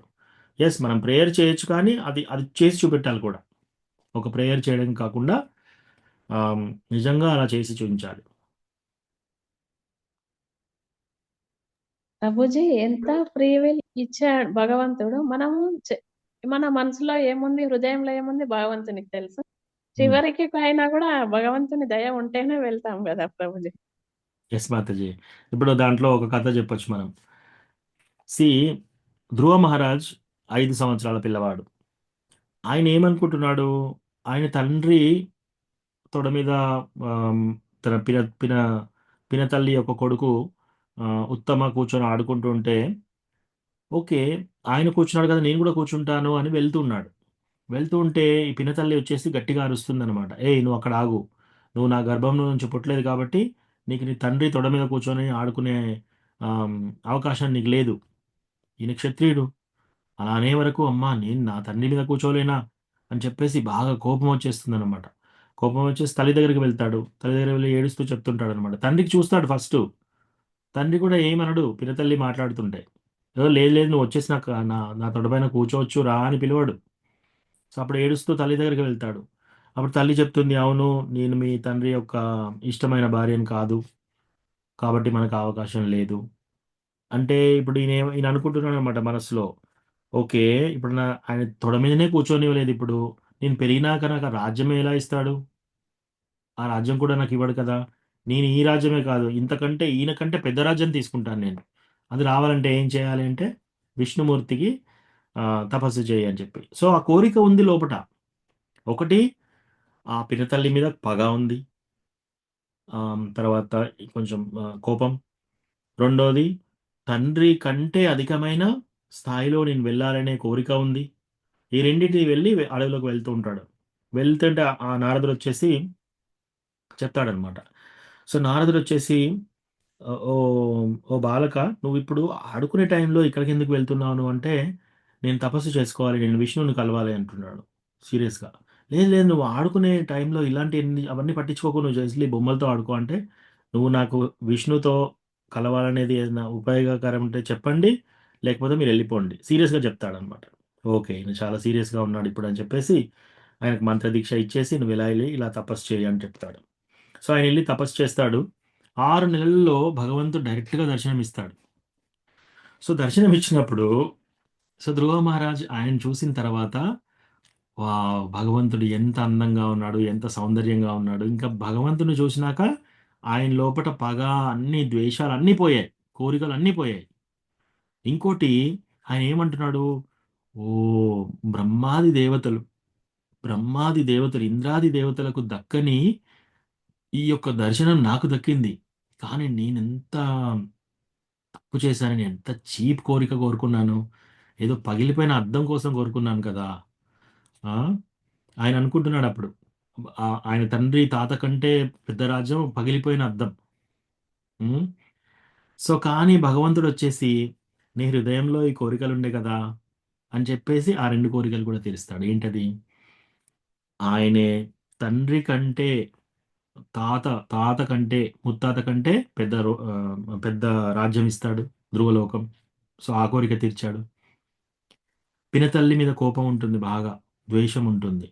సో, ఆమె మంటల్లో కాలి చనిపోతుంది అని చెప్తాడనమాట భగవంతుడు. సో, అప్పుడు ఈయన చాలా బాధపడతాడు. అయ్యో! నేనెందుకు ఇలాంటి కోరికలు తీసుకున్నాను నా మైండ్‌లో. అసలు నాకు ఇటువంటి చిన్న కోరికలు, ఇంత పిచ్చి కోరికలు ఎలా ఉన్నాయి నాకు. ఆ! ఆయన ఏమనుకుంటున్నాడు, ఏదో పెద్ద రాజ్యం కాదు. మొత్తం ఈ యొక్క ప్రాపంచిక లైఫ్ మొత్తంలో బ్రహ్మలోకం చాలా బాగుంటుంది. ఆ బ్రహ్మలోకం కంటే పెద్ద లోకం ఇచ్చాడు మరి. ఇచ్చినా కూడా ఆయనకేమనిపిస్తుంది, నేను పగిలిపోయిన అద్దం కోసం ఆలోచించానా నా కోరిక అని. సో, అందుకే ఇంకొక స్టోరీ ఉంటుంది కదా! ఒక ముసలామె ఏం చేస్తుంది, ఒక కట్టెలన్నీ మూట పెట్టుకొని ఎళ్తూ ఉందనమాట. అప్పుడు సడెన్‌గా తట్టి కింద పడేసి అవన్నీ కట్టెలన్నీ అటు ఇటు పడతాయి. అప్పుడు భగవంతుడు డైరెక్ట్ కృష్ణ వస్తాడు. కృష్ణ రాగానే, "ఓ కృష్ణ, కృష్ణ నాకు కొంచెం హెల్ప్ చేయవా? ఈ కర్రలన్నీ మళ్ళీ కట్టి నాకు అందించవా? ఇవన్నీ నేను నా పైన పెట్టుకోలేకపోతున్నాను" అంటే, ఆల్రెడీ నువ్వు భారం మోస్తున్నావు. భారం మోస్తున్నావు కాబట్టే ఇంత కష్టపడుతున్నావు. భగవంతుడు డైరెక్ట్‌గా వచ్చినప్పుడు నువ్వేం అడగాలి? ఈ పని చేయకుండా నన్ను డైరెక్ట్‌గా మోక్షం ఇచ్చేసేయి అని చెప్పి అడగాలి. లేదా ప్రేమ భక్తి ఇచ్చేయాలని అడగాలి. కానీ నువ్వేం చేస్తున్నావు? ఈ కట్టెలు నేను తీసుకోలేను. ఈ కట్టెలు తీసి మళ్ళీ నాకు పైన పెట్టు. మన కోరికలన్నీ అలా ఉన్నాయన్నమాట. సో, ఫస్ట్ థింగ్ ఏంటంటే మనం తెలుసుకోవాల్సింది, ఈ ప్రాపంచిక లైఫ్‌లో మనం ఏది కోరుకున్నా సరే మనం బందీ అవుతున్నాం. ఏ చిన్న కోరిక ఉన్నా మనం బందీ అవుతున్నాం. కాబట్టి మనం భగవంతుని దగ్గరికి వెళ్ళినప్పుడు ప్రేయర్ ఎలా ఉండాలి? ఓ భగవంతుడా! ఓ కృష్ణ నాకు కోరికలు లేకుండా చెయ్యి. నాకు ఈ కోరికల మీద వ్యామోహం తీసేసేయి. ప్లస్ నీ పైన కోరిక, నీ పైన వ్యామోహం, భగవంతుని ధామం చేరాలనే వ్యామోహం, కృష్ణ ప్రేమ భక్తి పైన కోరిక, కృష్ణ ప్రేమ భక్తి పైన వ్యామోహం అది నాకు ప్రసాదించు. ఎందుకంటే ఆ టేస్ట్ వచ్చినప్పుడే ఈ చిన్న చిన్న టేస్ట్‌లన్నీ వదిలేయగలుగుతాం. లేకపోతే మనం చిన్న చిన్న టేస్ట్‌లు వదిలేయలేం. సో, అందుకని కోరికలున్నంత వరకు మళ్ళీ మనం ఇక్కడే ఉండాలి. ఏ చిన్న కోరిక ఉన్నా మళ్ళీ ఇక్కడే ఉండాలి ప్రాపంచిక లైఫ్‌లో. ఎక్సెప్ట్ కృష్ణకి రిలేటెడ్ కోరికలుంటే ఓకే. పర్వాలేదు. కానీ ఈ భౌతిక ప్రపంచంలోకి రిలేటెడ్ ఏ కోరిక ఉన్నా సరే మళ్ళీ ఇంకో జన్మెత్తాలి మనం. ఆ! అందుకే గదా! అన్యాభిలాషిత శూన్యం జ్ఞానకర్మాద్యనామృతం ఆనుకూల్యేన కృష్ణాను శీలనం భక్తిరుత్తమ. అన్యాభిలాషిత శూన్యం. ఇంకా మనకి ఎటువంటి కోరిక ఉండదు. జీరో. అప్పుడే కృష్ణ భగవానుడి భక్తికి దగ్గరవుతామనమాట. సో, యెస్ మనకు చిన్న చిన్న కోరికలుంటాయి. కొందరికి పెద్ద పెద్ద కోరికలుంటాయి. కృష్ణకి రిలేటెడ్ కోరికలే ఉండాలి మనకి. కృష్ణ నేను నీకు సర్వ్ చేయాలి. అదొక మంచి కోరిక. ఆ! నీ నీ పూల మాలలు కట్టాలి. నిన్ను చాలా చక్కగా అలంకరించాలి. నీ టెంపుల్‌లో సేవ చేయాలి. భక్తులకు సేవ చేయాలి. భాగవతం చదువుకోవాలి. ఇవన్నీ కోరికలు. శ్లోకాలు నేర్చుకోవాలి. ఇవన్నీ పర్వాలేదు. కానీ భౌతికంగా నాకు ధనం రావాలి, నాకు అందం రావాలి, నాకు చక్కగా పెళ్లి కావాలి, పిల్లలు పుట్టాలి, మా మా పిల్లలకి ఇది కావాలి, నా భర్తకి ఇది కావాలి. ఇవన్నీ వరల్డ్‌లీ కోరికలు. సో, వీటి నుంచి మనం సాధ్యమైనంత వరకు తొందరగా బయటికి రావాలనమాట. ఒకవేళ అవి ఉన్నా కూడా మనం ఆగవలసిన అవసరం లేదు. ఎట్లాగో ధ్రువ మహారాజు ఎళ్లి కృష్ణకి ఆహ్, తపస్సు చేసినప్పుడు భగవంతుడొచ్చేసి ఆ కోరిక తీర్చాడు. ఆ కోరిక 2 కోరికలు తీర్చినాక ఇంకోటి చెప్తాడనమాట. ఆ తర్వాత నువ్వు 10,000 సంవత్సరాల వరకు ఇదంతా నీకు దిగ్విజయంగా పాలిస్తావు. నీకు ఇంకెవ్వరు ఎదురు ఉండలేరు అని చెప్పి ఆయనకు ధనుర్బాణాలు అన్నీ ఇస్తాడనమాట. నువ్వు ఏ యుద్ధమైనా గెలుస్తావు. అవన్నీ ఇచ్చేసి లాస్ట్‌కి చివరికి నువ్వు వైకుంఠానికొచ్చేస్తావు. రైట్. ఈయనకేంటి అప్పుడు ఆయనకి శుద్ధి అయిపోతుంది లోపట. మనసంతా శుద్ధి అయిపోతుంది. వాళ్ళ పినతల్లి మీద కోపం పోతుంది. తర్వాత తండ్రి ఆస్తి మీద ఇంట్రెస్ట్ ఉండదు. ఏది ఉండదు భగవంతుడొచ్చినాక. కానీ ఆ కోరిక తీరాలని తపస్సు స్టార్ట్ చేశాడు. కాబట్టి అవి భగవంతుడు అవి ఇవ్వగా మళ్ళీ కృష్ణ లోకానికి కూడా తీసుకెళ్ళాడనమాట. అట్లాగే మనము దీని ద్వారా ఏం తెలుసుకోవాలంటే మనకు సాధ్యమైనంత వరకు కోరికలు లేకుండా చేసుకోవాలి. ఒకవేళ ఉన్నా కూడా అవి కృష్ణకి రిలేటెడ్ కోరికలు ఉంచుకోవాలి.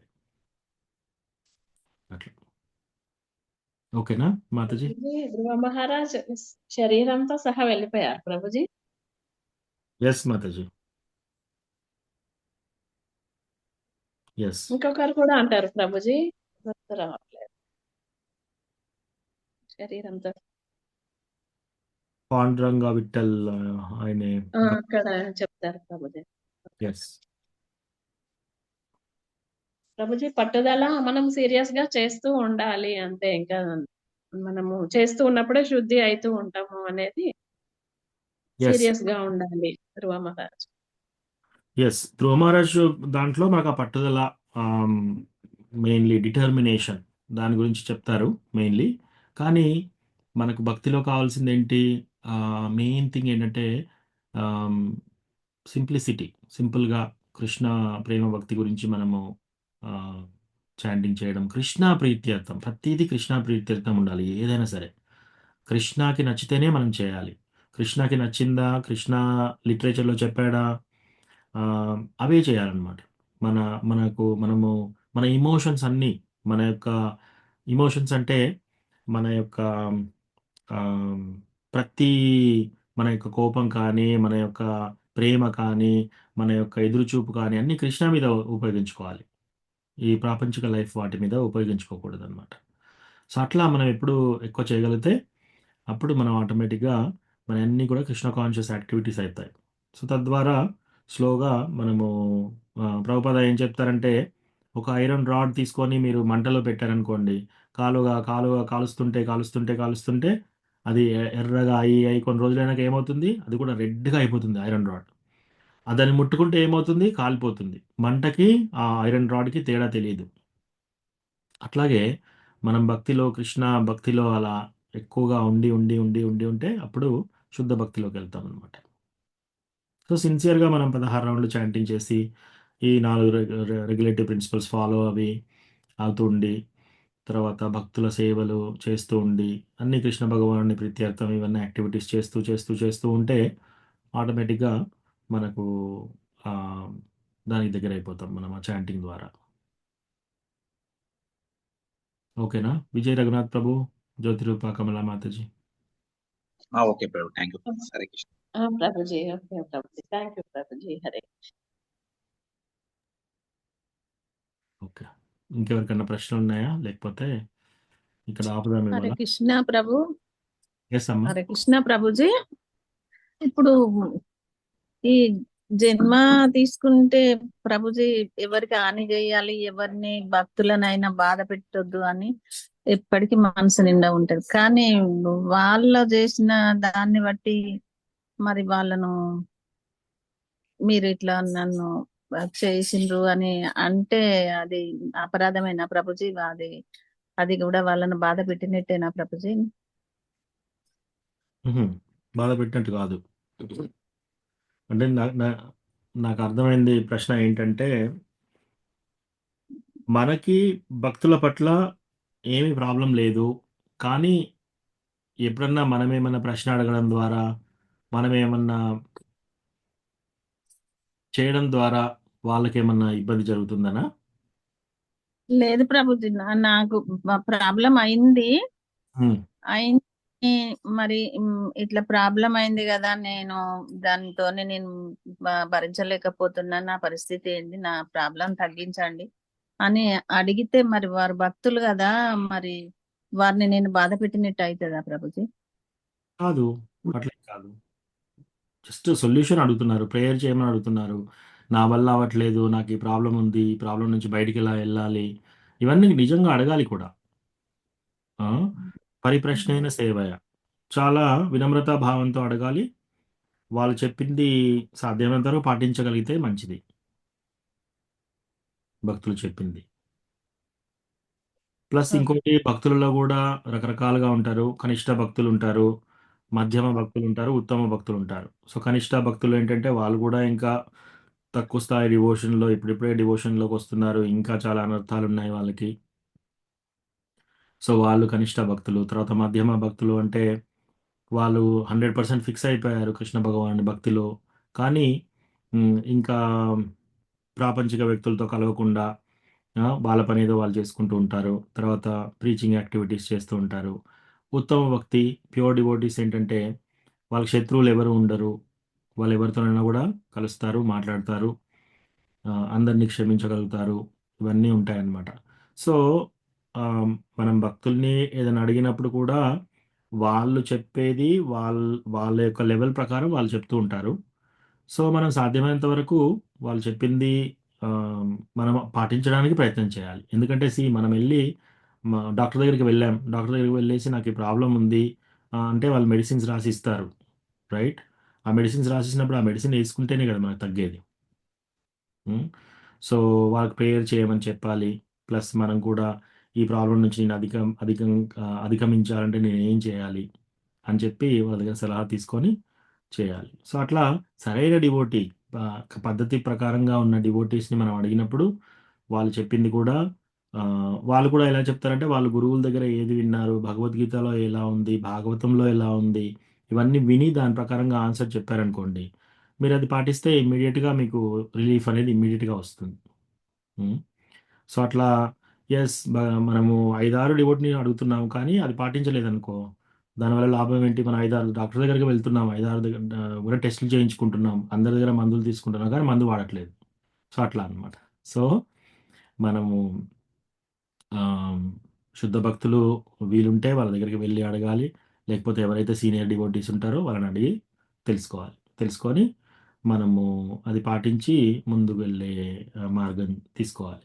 ఒకవేళ వాళ్ళు చెప్పింది మనకు కరెక్ట్‌గా అనిపించకపోయినా గూడా శాస్త్రంలో మీరేమన్నా చెప్పగలుగుతారా ఎగ్జాంపుల్? ఇలాంటివి అయినప్పుడు ఏ సిట్యుయేషన్ అన్నా శాస్త్రంలో ఏమన్నా ఎగ్జాంపుల్ ఉందా? శ్లోక ఉందా?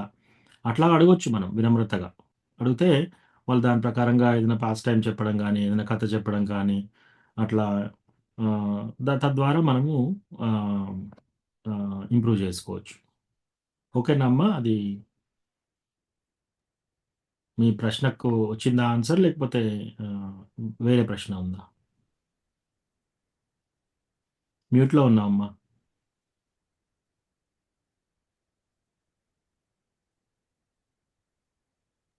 ఓకే ప్రభు, నేను అనుకున్నది వచ్చింది. ఓకే.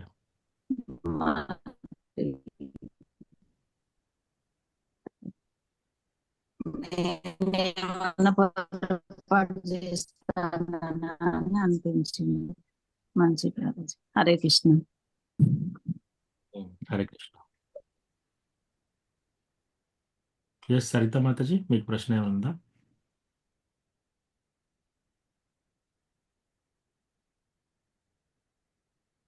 మీ వాయిస్ వినబడట్లేదు మాతాజీ.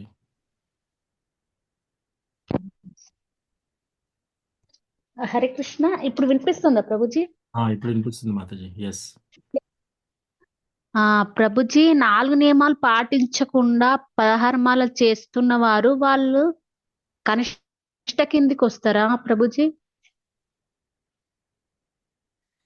లేదు మాతాజీ, అంటే మనము 4 రెగ్యులేటివ్ ప్రిన్సిపల్స్ ఆఫ్ ఫ్రీడమ్ పాటించాలి. అది 100% అది మినిమం. ఆ తర్వాత 16 రౌండ్లు చేయాలి. సో 16 రౌండ్లు చేసి 4 రెగ్యులేటివ్ ప్రిన్సిపల్స్ ఫాలో అయ్యి ఎవరైనా గురువు దగ్గర దీక్ష తీసుకుంటే వాళ్ళు కనిష్ట అధికారి లాగా వస్తారనమాట. సో దీక్ష కూడా తీసుకోవాలి. దీక్ష తీసుకున్నాక కూడా వాళ్ళు మనం కూడా కొన్ని చూడొచ్చు వాళ్ళను. ఎట్లా అంటే ఒక్కొక్క డివోటీ కూడా వాళ్ళ యొక్క బ్యాగేజ్ ఎంతో ఉండొచ్చు. ఎన్నో జన్మల నుంచి చేసుకున్న ఎన్నో జన్మల నుంచి ఉన్న అది చినుములాగా ఉంటుంది ప్రతి ఒక్కరికి. సో వాళ్ళు కూడా దాన్ని అధిగమించడానికి ప్రయత్నం చేస్తున్నారు. కానీ ఆల్రెడీ బస్ ఎక్కి కూర్చున్నారు. గోలోక బృందావన్ బస్సు వెళ్తుంది. ఆ బస్సులో ఎక్కి కూర్చున్నారనమాట. బస్సులో ఎక్కి కూర్చున్నారంటే ఏంటి? 4 రెగ్యులేటివ్ ప్రిన్సిపల్స్ ఫాలో అవుతున్నారు. 16 రౌండ్లు చాటింగ్ చేస్తున్నారు. కానీ ఇంకా ఒక్కొక్కసారి కోపం వస్తుంది, ఇంకా ఒక్కొక్కసారి చికాకులు వస్తున్నాయి, ఇంకా ఒక్కొక్కసారి డివోటీస్ని ఎవరిని అపరాధాలు చేయకూడదు కానీ చిన్న చిన్నగా అపరాధాలు చేస్తున్నారు. ఇవన్నీ ఎందుకు జరుగుతున్నాయి? ఇంకా కొన్ని కోరికలు వస్తున్నాయి. భక్తి చేస్తున్నా కూడా ఇంకా కొన్ని కోరికలు వస్తున్నాయి. ఇంకా మనస్సులో నిలకడ లేదు. ఇవన్నీ నడుస్తున్నాయి అనుకోండి. మనం చాంటింగ్ చేసేటప్పుడు 16 రౌండ్లు చేసేటప్పుడు వినడము అది కూడా జరగట్లేదు. కానీ ప్రయత్నం చేస్తున్నారు. అంటే దాని అర్థం ఏంటంటే వాళ్ళు ఆల్రెడీ బస్సు కదిలింది, బస్సులో కూర్చున్నారు. గోలోక బృందావన్ బస్సులో కూర్చున్నారు. 5 సంవత్సరాలు అయిపోయింది, 10 సంవత్సరాలు అయిపోయింది చాంటింగ్ చేయబట్టి ఇవన్నీ. ఇంకా నేను ఇప్పుడు మానేస్తాను, ఇది నాకు వర్కౌట్ కావట్లేదు అంటే బస్సు దిగారనమాట. సో బస్సు దిగారు అంటే గోలోక బస్సులో లేరనమాట.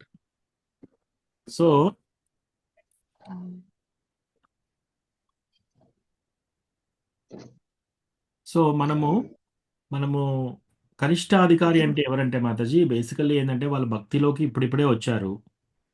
వాళ్ళ భక్తి చాలా షేకీగా ఉందన్నమాట. ఐదర్ 4 రెగ్యులేటివ్ ప్రిన్సిపల్స్ ఫాలో కావట్లేరు, లేదా 16 రౌండ్లు ఒక రోజు చేస్తున్నారు, ఇంకో రోజు మిస్ చేస్తున్నారు.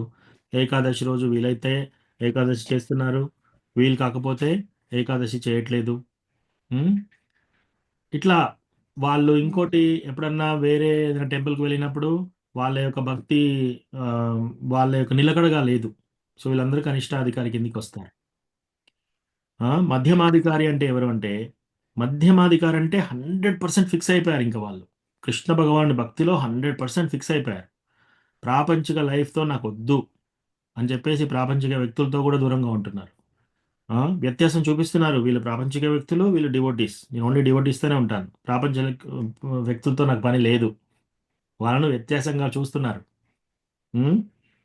సో మధ్యమ డివోటీ ఏంటంటే మధ్యలో ఏమైనా వచ్చినా కూడా వాళ్ళు ఇంకా బస్సు దిగే ఛాన్స్ లేదు, ఇంకా బస్సులోనే ఉంటున్నారు. కాకపోతే కొన్ని ఇక్కడ అక్కడ కొన్ని కోరికలు, లేకపోతే మనస్సు, కొన్ని వేగాలు, ఇవన్నీ ఇంకా ఉన్నాయి. కానీ దృఢంగా ఉన్నారు వాళ్ళ భక్తిలో. గురువు నిష్ఠ ఉంది, అన్నీ ఉన్నాయి. సేవ చేస్తున్నారు, అన్నీ చేస్తున్నారు. వాళ్ళు ఏంటంటే ఎట్టి పరిస్థితుల్లో ఇంకా బస్సు దిగని వాళ్ళు. సో వాళ్ళు మధ్యమ డివోటీస్, రైట్. ఎప్పుడంటే అప్పుడు బస్సు ఎప్పుడు దిగుదామా అని చూసేవాళ్ళు కనిష్ట డివోటీస్. ఓకే. ఇంకా ఉత్తమ డివోటీస్ ఎవరు? వాళ్ళందరినీ ఈక్వల్గా చూస్తున్నారు. వాళ్ళన్నీ వాళ్ళ యొక్క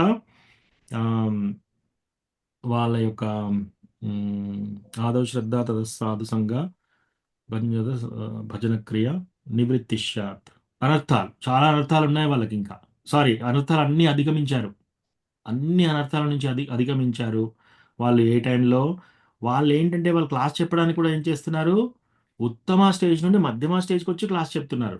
ఉత్తమ స్టేజ్లో వాళ్ళు క్లాస్ చెప్పాలి కూడా చెప్పలేరు అనమాట. ఇప్పుడు శ్రీల ప్రభుపాద్ ఉన్నాడు, ప్యూర్ డివోటీ. ఆయనే చాంటింగ్ చేసి ఆయన కృష్ణ నుంచి ఆలోచిస్తూ ఉంటే ఏమవుతుంది, ఆయన కృష్ణ నుంచి ఆలోచనలో ఏడుస్తూ ఉంటాడు. కృష్ణకి దూరం అయిపోయాను, కృష్ణని ఎప్పుడు కలుస్తాను అని చెప్పేసి. కానీ క్లాస్లోకి వచ్చేసి రోజు ఏడుస్తూ ఉంటే ఎవరు వినరు క్లాస్. సో ఆయన ఏంటి, ఉత్తమ స్టేజ్ నుంచి మధ్యమ స్టేజ్కి వచ్చి మరీ చెప్తున్నాడు ఈ ప్రాపంచిక వాళ్ళతో డీల్ చేసేటప్పుడు. సో అట్లా ఉత్తమ డివోటీస్ అట్లా ఉంటారనమాట. సో మధ్యమ డివోటీస్, ఉత్తమ డివోటీస్ ఇద్దరు ఫిక్స్ అయిపోయారు. వాళ్ళు భక్తిలో నుంచి ఇంకా కింద పడే ఛాన్స్ లేదు. ఇంకా భక్తిలో చాలా సన్నగా ఉండి ఎప్పుడంటే అప్పుడు దిగజారే అవకాశం ఉంది. ఒక రోజు చాంటింగ్ చేస్తున్నారు, ఒక రోజు చేయట్లేరు, 4 రెగ్యులేటరీ ప్రిన్సిపల్స్ ఫాలో కావట్లేరు. వాళ్ళందరూ కనిష్టాధికారి కిందకి వస్తారు. కానీ ఇంకా దీక్ష తీసుకోకపోతే ఇంకా ఈ అధికారి స్టేజ్లో కూడా లేనట్టే. దీక్ష తీసుకోవాలి, అట్లీస్ట్ గురువు గురువు గురువు ఆశ్రయం తీసుకోవాలి. దీక్ష రాకున్నా కూడా ఆశ్రయంలో ఉండాలి, గురువు ఆశ్రయంలో ఉండాలి మినిమం. కొందరు గురువుస్ ఏం చేస్తారు, కొన్ని సంవత్సరాల పాటు దీక్ష ఇవ్వరు, కానీ వీళ్ళు దృఢంగానే ఉన్నారనుకోండి, అది పర్వాలేదు. అసలు గురువు షెల్టర్లోనే లేరనుకోండి, ఇంకా ఆలోచిస్తున్నారు గురువుని తీసుకోవాలా నేను తీసుకోకూడదా, వీళ్ళందరూ ఇంకా కనిష్టాధికారి కూడా లేరనమాట. ఓకేనా Mataji? Okay Prabhuji, thank you Prabhuji. ఏమైనా స్పెసిఫిక్ గా ఇంకా ప్రశ్న ఉంటే అడగండి, but otherwise.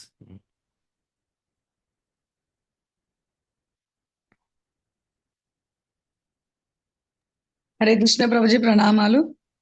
Yes Mataji, Manjula Mataji. Mataji, ఇట్లాంటి క్వశ్చన్లు అంటే మనం ఆధ్యాత్మిక వైపే ఆలోచించాలి అని అనుకుంటాం ప్రభు, కానీ ఇలాంటి క్వశ్చన్ అడగాలని అడుగుతుంది. ఇప్పుడు మనకు ఒక సోర్స్, ఇప్పుడు ఒక ఇల్లు కావాలనుకుంటాం ప్రభుజీ, మనం ఇల్లు కావాలని కోరుకోవడం, కొంచెం ఫైనాన్షియల్ గా మనం సెటిల్ కావాలని కోరుకోవడం, అది తప్పైతుందా ప్రభు? అది కోరుకోవచ్చా మనం? తప్పేం లేదు మాతాజీ.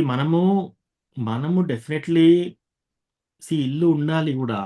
గృహస్థాశ్రమంలో వాళ్ళకి, గృహస్థులకి ఇల్లు ఉండాలి. ఎందుకంటే పిల్లలు ఉన్నారు, చదువుకుంటారు, ప్లస్ వాళ్ళ పోషణ ఉండాలి. తర్వాత మనం సర్వీసెస్ సరిగా చేయాలన్నా కూడా ముందు మనకు ఉద్యోగం ఉండాలి, మనకు సంపాదన ఉండాలి. రైట్, డిటీ వర్షిప్ చేయాలంటే మనం రోడ్డు మీద పెట్టి డీటీస్ని పెట్టి మనం చేయలేం కదా. ఇల్లు కంపల్సరీ కావాలి. సో ఎస్, ఇల్లు కావాలనుకోవడం ఎటువంటి తప్పు లేదు. ఉద్యోగం చేయాలి, పెద్ద ఉద్యోగం చేయాలి, ఎటువంటి తప్పు లేదు. కానీ మనకి ఏది బాకీ ఉండి అది వచ్చినా కూడా మనం సంతృప్తిగా ఉండాలి. ఒకటి ఇంపార్టెంట్. అయితే మనం ఒకటి ఇట్లా, ఇప్పుడు మనం మనకు టెంపుల్ కూడా దగ్గర, అంటే రీసెంట్లీగా ప్రభు నేను ఒకటి ఇల్లు చూసిన, ఒక టెంపుల్ కూడా మనకు దగ్గర ఉంటది, అన్ని విధాల కంజెస్టెడ్ మంచిగా ఉంటది, మనం ఎప్పటికి వెళ్ళొచ్చు, దూరం ఉంటే టెంపుల్ మిస్ అవుతాము, ఇబ్బంది అవుతుంది అని అనుకుని ఒక ప్లేస్ లో చూసినాం ప్రభు. కానీ అది ఫైనల్ దాకా పోయి కాకుండా అవుతుంది. దానికి మనం దాన్ని ఎట్లా రిసీవ్ చేసుకోవాలని అది ప్రాక్టికల్గానే చూడాలి మాతాజీ. అంటే వాళ్ళు అడిగిన ప్రైస్ మనం ఇవ్వలేదు కాబట్టి అది కాలేదు. కొన్నిసార్లు మనం అడిగినా ఇచ్చినా కూడా ఇంకెవరికో తొందరగా వచ్చేసింది. సో ఎన్నో రకమైన ఆలోచనలు ఉంటాయి, దానికి ఎన్నో రకమైన రీజన్స్ ఉంటాయి. ఒక పని జరిగింది, జరగలేదు అంటే ఐదర్ మనము సరైన అమౌంట్ మనం సరిగా పెట్టలేదు, లేదా టైం ప్రకారం మనం పెట్టలేదు. ఆ సెల్ అమ్మేవతను ఇంకెవరన్నా తొందరగా వచ్చేసి ఫాస్ట్గా వాళ్ళ చుట్టాలకు ఎవరికన్నా అమ్ముకున్నాడో తెలియదు. సో ఎన్నో ఉంటాయి రీజన్స్. దాన్ని మనం ప్రాక్టికల్గానే చూడాలి ఈ భక్తి ద్వారా. కానీ మీరు మొదలు చెప్పారు కదా, టెంపుల్కి దగ్గర ఉండాలి, కన్వీనియంట్గా ఉంటుంది ఈ ఇల్లు అయితే టెంపుల్కి వెళ్ళడానికి, ఇవన్నీ అవి మంచి ఆలోచనలు. మనం ఏ పని చేసినా కూడా అలా ఆలోచించాలి. టెంపుల్కు దగ్గర ఉన్న భక్తికి మనకు ఏ ఇల్లు ఉపయోగపడుతుంది. మరి ఇప్పుడు అది కాకుండా అయింది కదా, మనకు ఎట్లా ప్రభు, మనం దానికి ఎట్లా అనుకోవాలి? ఇంకా అది కాకుండా ఇంకో ట్రై చేయాలి ఆ చుట్టుపక్కల ప్రాంతంలో. ఒకటే లేదు కదా టెంపుల్ టెంపుల్లో. ఇప్పుడు టెంపుల్కి ఎంత దూరం మాతాజీ? ఇది 1/2 కిలోమీటరా? 1/2 కిలోమీటర్ కదండి, ఒక 2 కిలోమీటర్స్ ఉంటుంది ప్రభుజీ. టెంపుల్లో 2 కిలోమీటర్స్లో మీకు లక్షల ఇల్లు ఉంటాయి, ఒకటే కాదు కదా. సో వేరే చూడండి. ప్లస్ దాన్ని కూడా మనం డిటాచ్ అయిపోవాలి. దాంట్లో కూడా సంగత్వం ఎక్కువ పెట్టుకోకూడదు. బాగా ఆశపడి ఇది నాకు దొరకలేదు అట్లా కూడా ఉండకూడదు. డివోటీస్ ఏంటంటే నిస్సంగత్వంలో ఉండాలి. డిటాచ్డ్ ఓ సంగత్వం లేకుండా ఉండాలి. అంటే మనం సాధ్యంత వరకు గట్టిగా ట్రై చేయాలి. దొరికిందా పర్వాలేదు, రాలేదా అయినా పర్వాలేదు. దాన్ని మనం అదే ఎక్కువ ఇదొక్కటే అనుకున్నా ప్రభు. ఇప్పుడు మనకు మనకు మధ్యలో కృష్ణ మనకి ఎవరు ఉండరు కదా. ఇప్పుడు మనం అనుకున్నది జరుగుతలేదు అనుకుంటే కృష్ణ అనుకున్నది అయినా జరుగుతుంది. అక్కడ మనకి ఏమైనా ప్రమాదం ఉందో అందుకే కృష్ణ మనకు కానీలే కావచ్చు అని ఒక నమ్మకం మీద ఉంటున్నా ప్రభుజీ. అది అది మంచి కరెక్టేనా అని. 100% కరెక్ట్ అది. ఒకవేళ మనకు ఏదైనా జరిగిందా, కృష్ణ శాంక్షన్ చేశాడు కాబట్టి జరిగింది. మనకు జరగలేదా, కృష్ణ శాంక్షన్ చేయలేదు అంటే అది మనకు మంచిది, ఇంకా మంచిది. ఏదో ఏ ప్రాబ్లం ఉందో కృష్ణ తొలగించాడు, అట్లా తీసుకోవాలి మనం. Okay Prabhu, thank you Prabhuji. Hare Krishna. మన లైఫ్లో ఏది మనకు వచ్చినా సరే కృష్ణ సంతకం లేకుండా ఏది రాదు. ఓకే ప్రభు.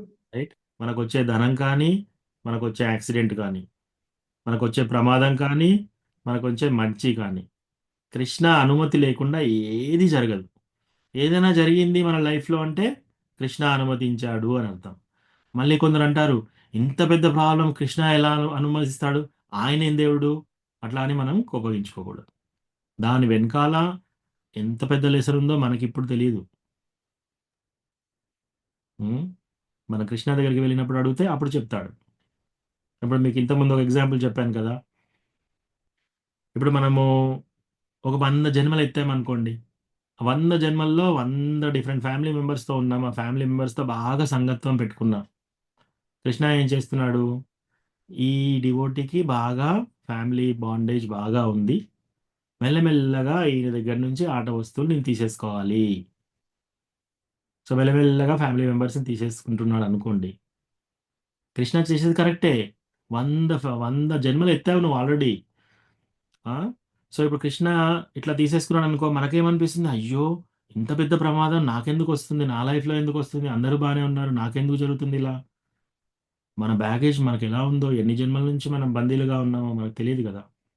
సో కృష్ణ మనకు ప్రాబ్లమ్స్ వచ్చినప్పుడు, ఎస్పెషల్లీ మనం తల్లడిల్లుతూ ఉన్నప్పుడు, మనకు ప్రాబ్లమ్స్ వచ్చినప్పుడు కృష్ణ ఇది ఎలా శాంక్షన్ చేశాడు అని అర్థం చేసుకోవడం మనకు ఇంకా ఇబ్బంది అవుతుంది.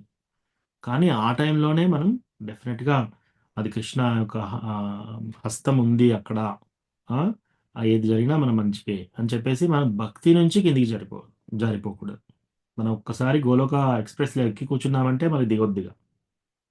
ఆ ప్రయాణంలో అది ఎంత ఇబ్బందికరమైన ప్రయాణమైనా కృష్ణ భగవాని 16 రౌండ్లు చాంటింగ్ చేయడము, 4 రెగ్యులేటరీ ప్రిన్సిపల్స్ ఫాలో కావడము. ఒకవేళ ఎప్పుడన్నా ఏదో విధంగా అట్లా జారిపడ్డా కూడా మళ్ళీ ఇమ్మీడియట్గా ఎక్కాలి బస్.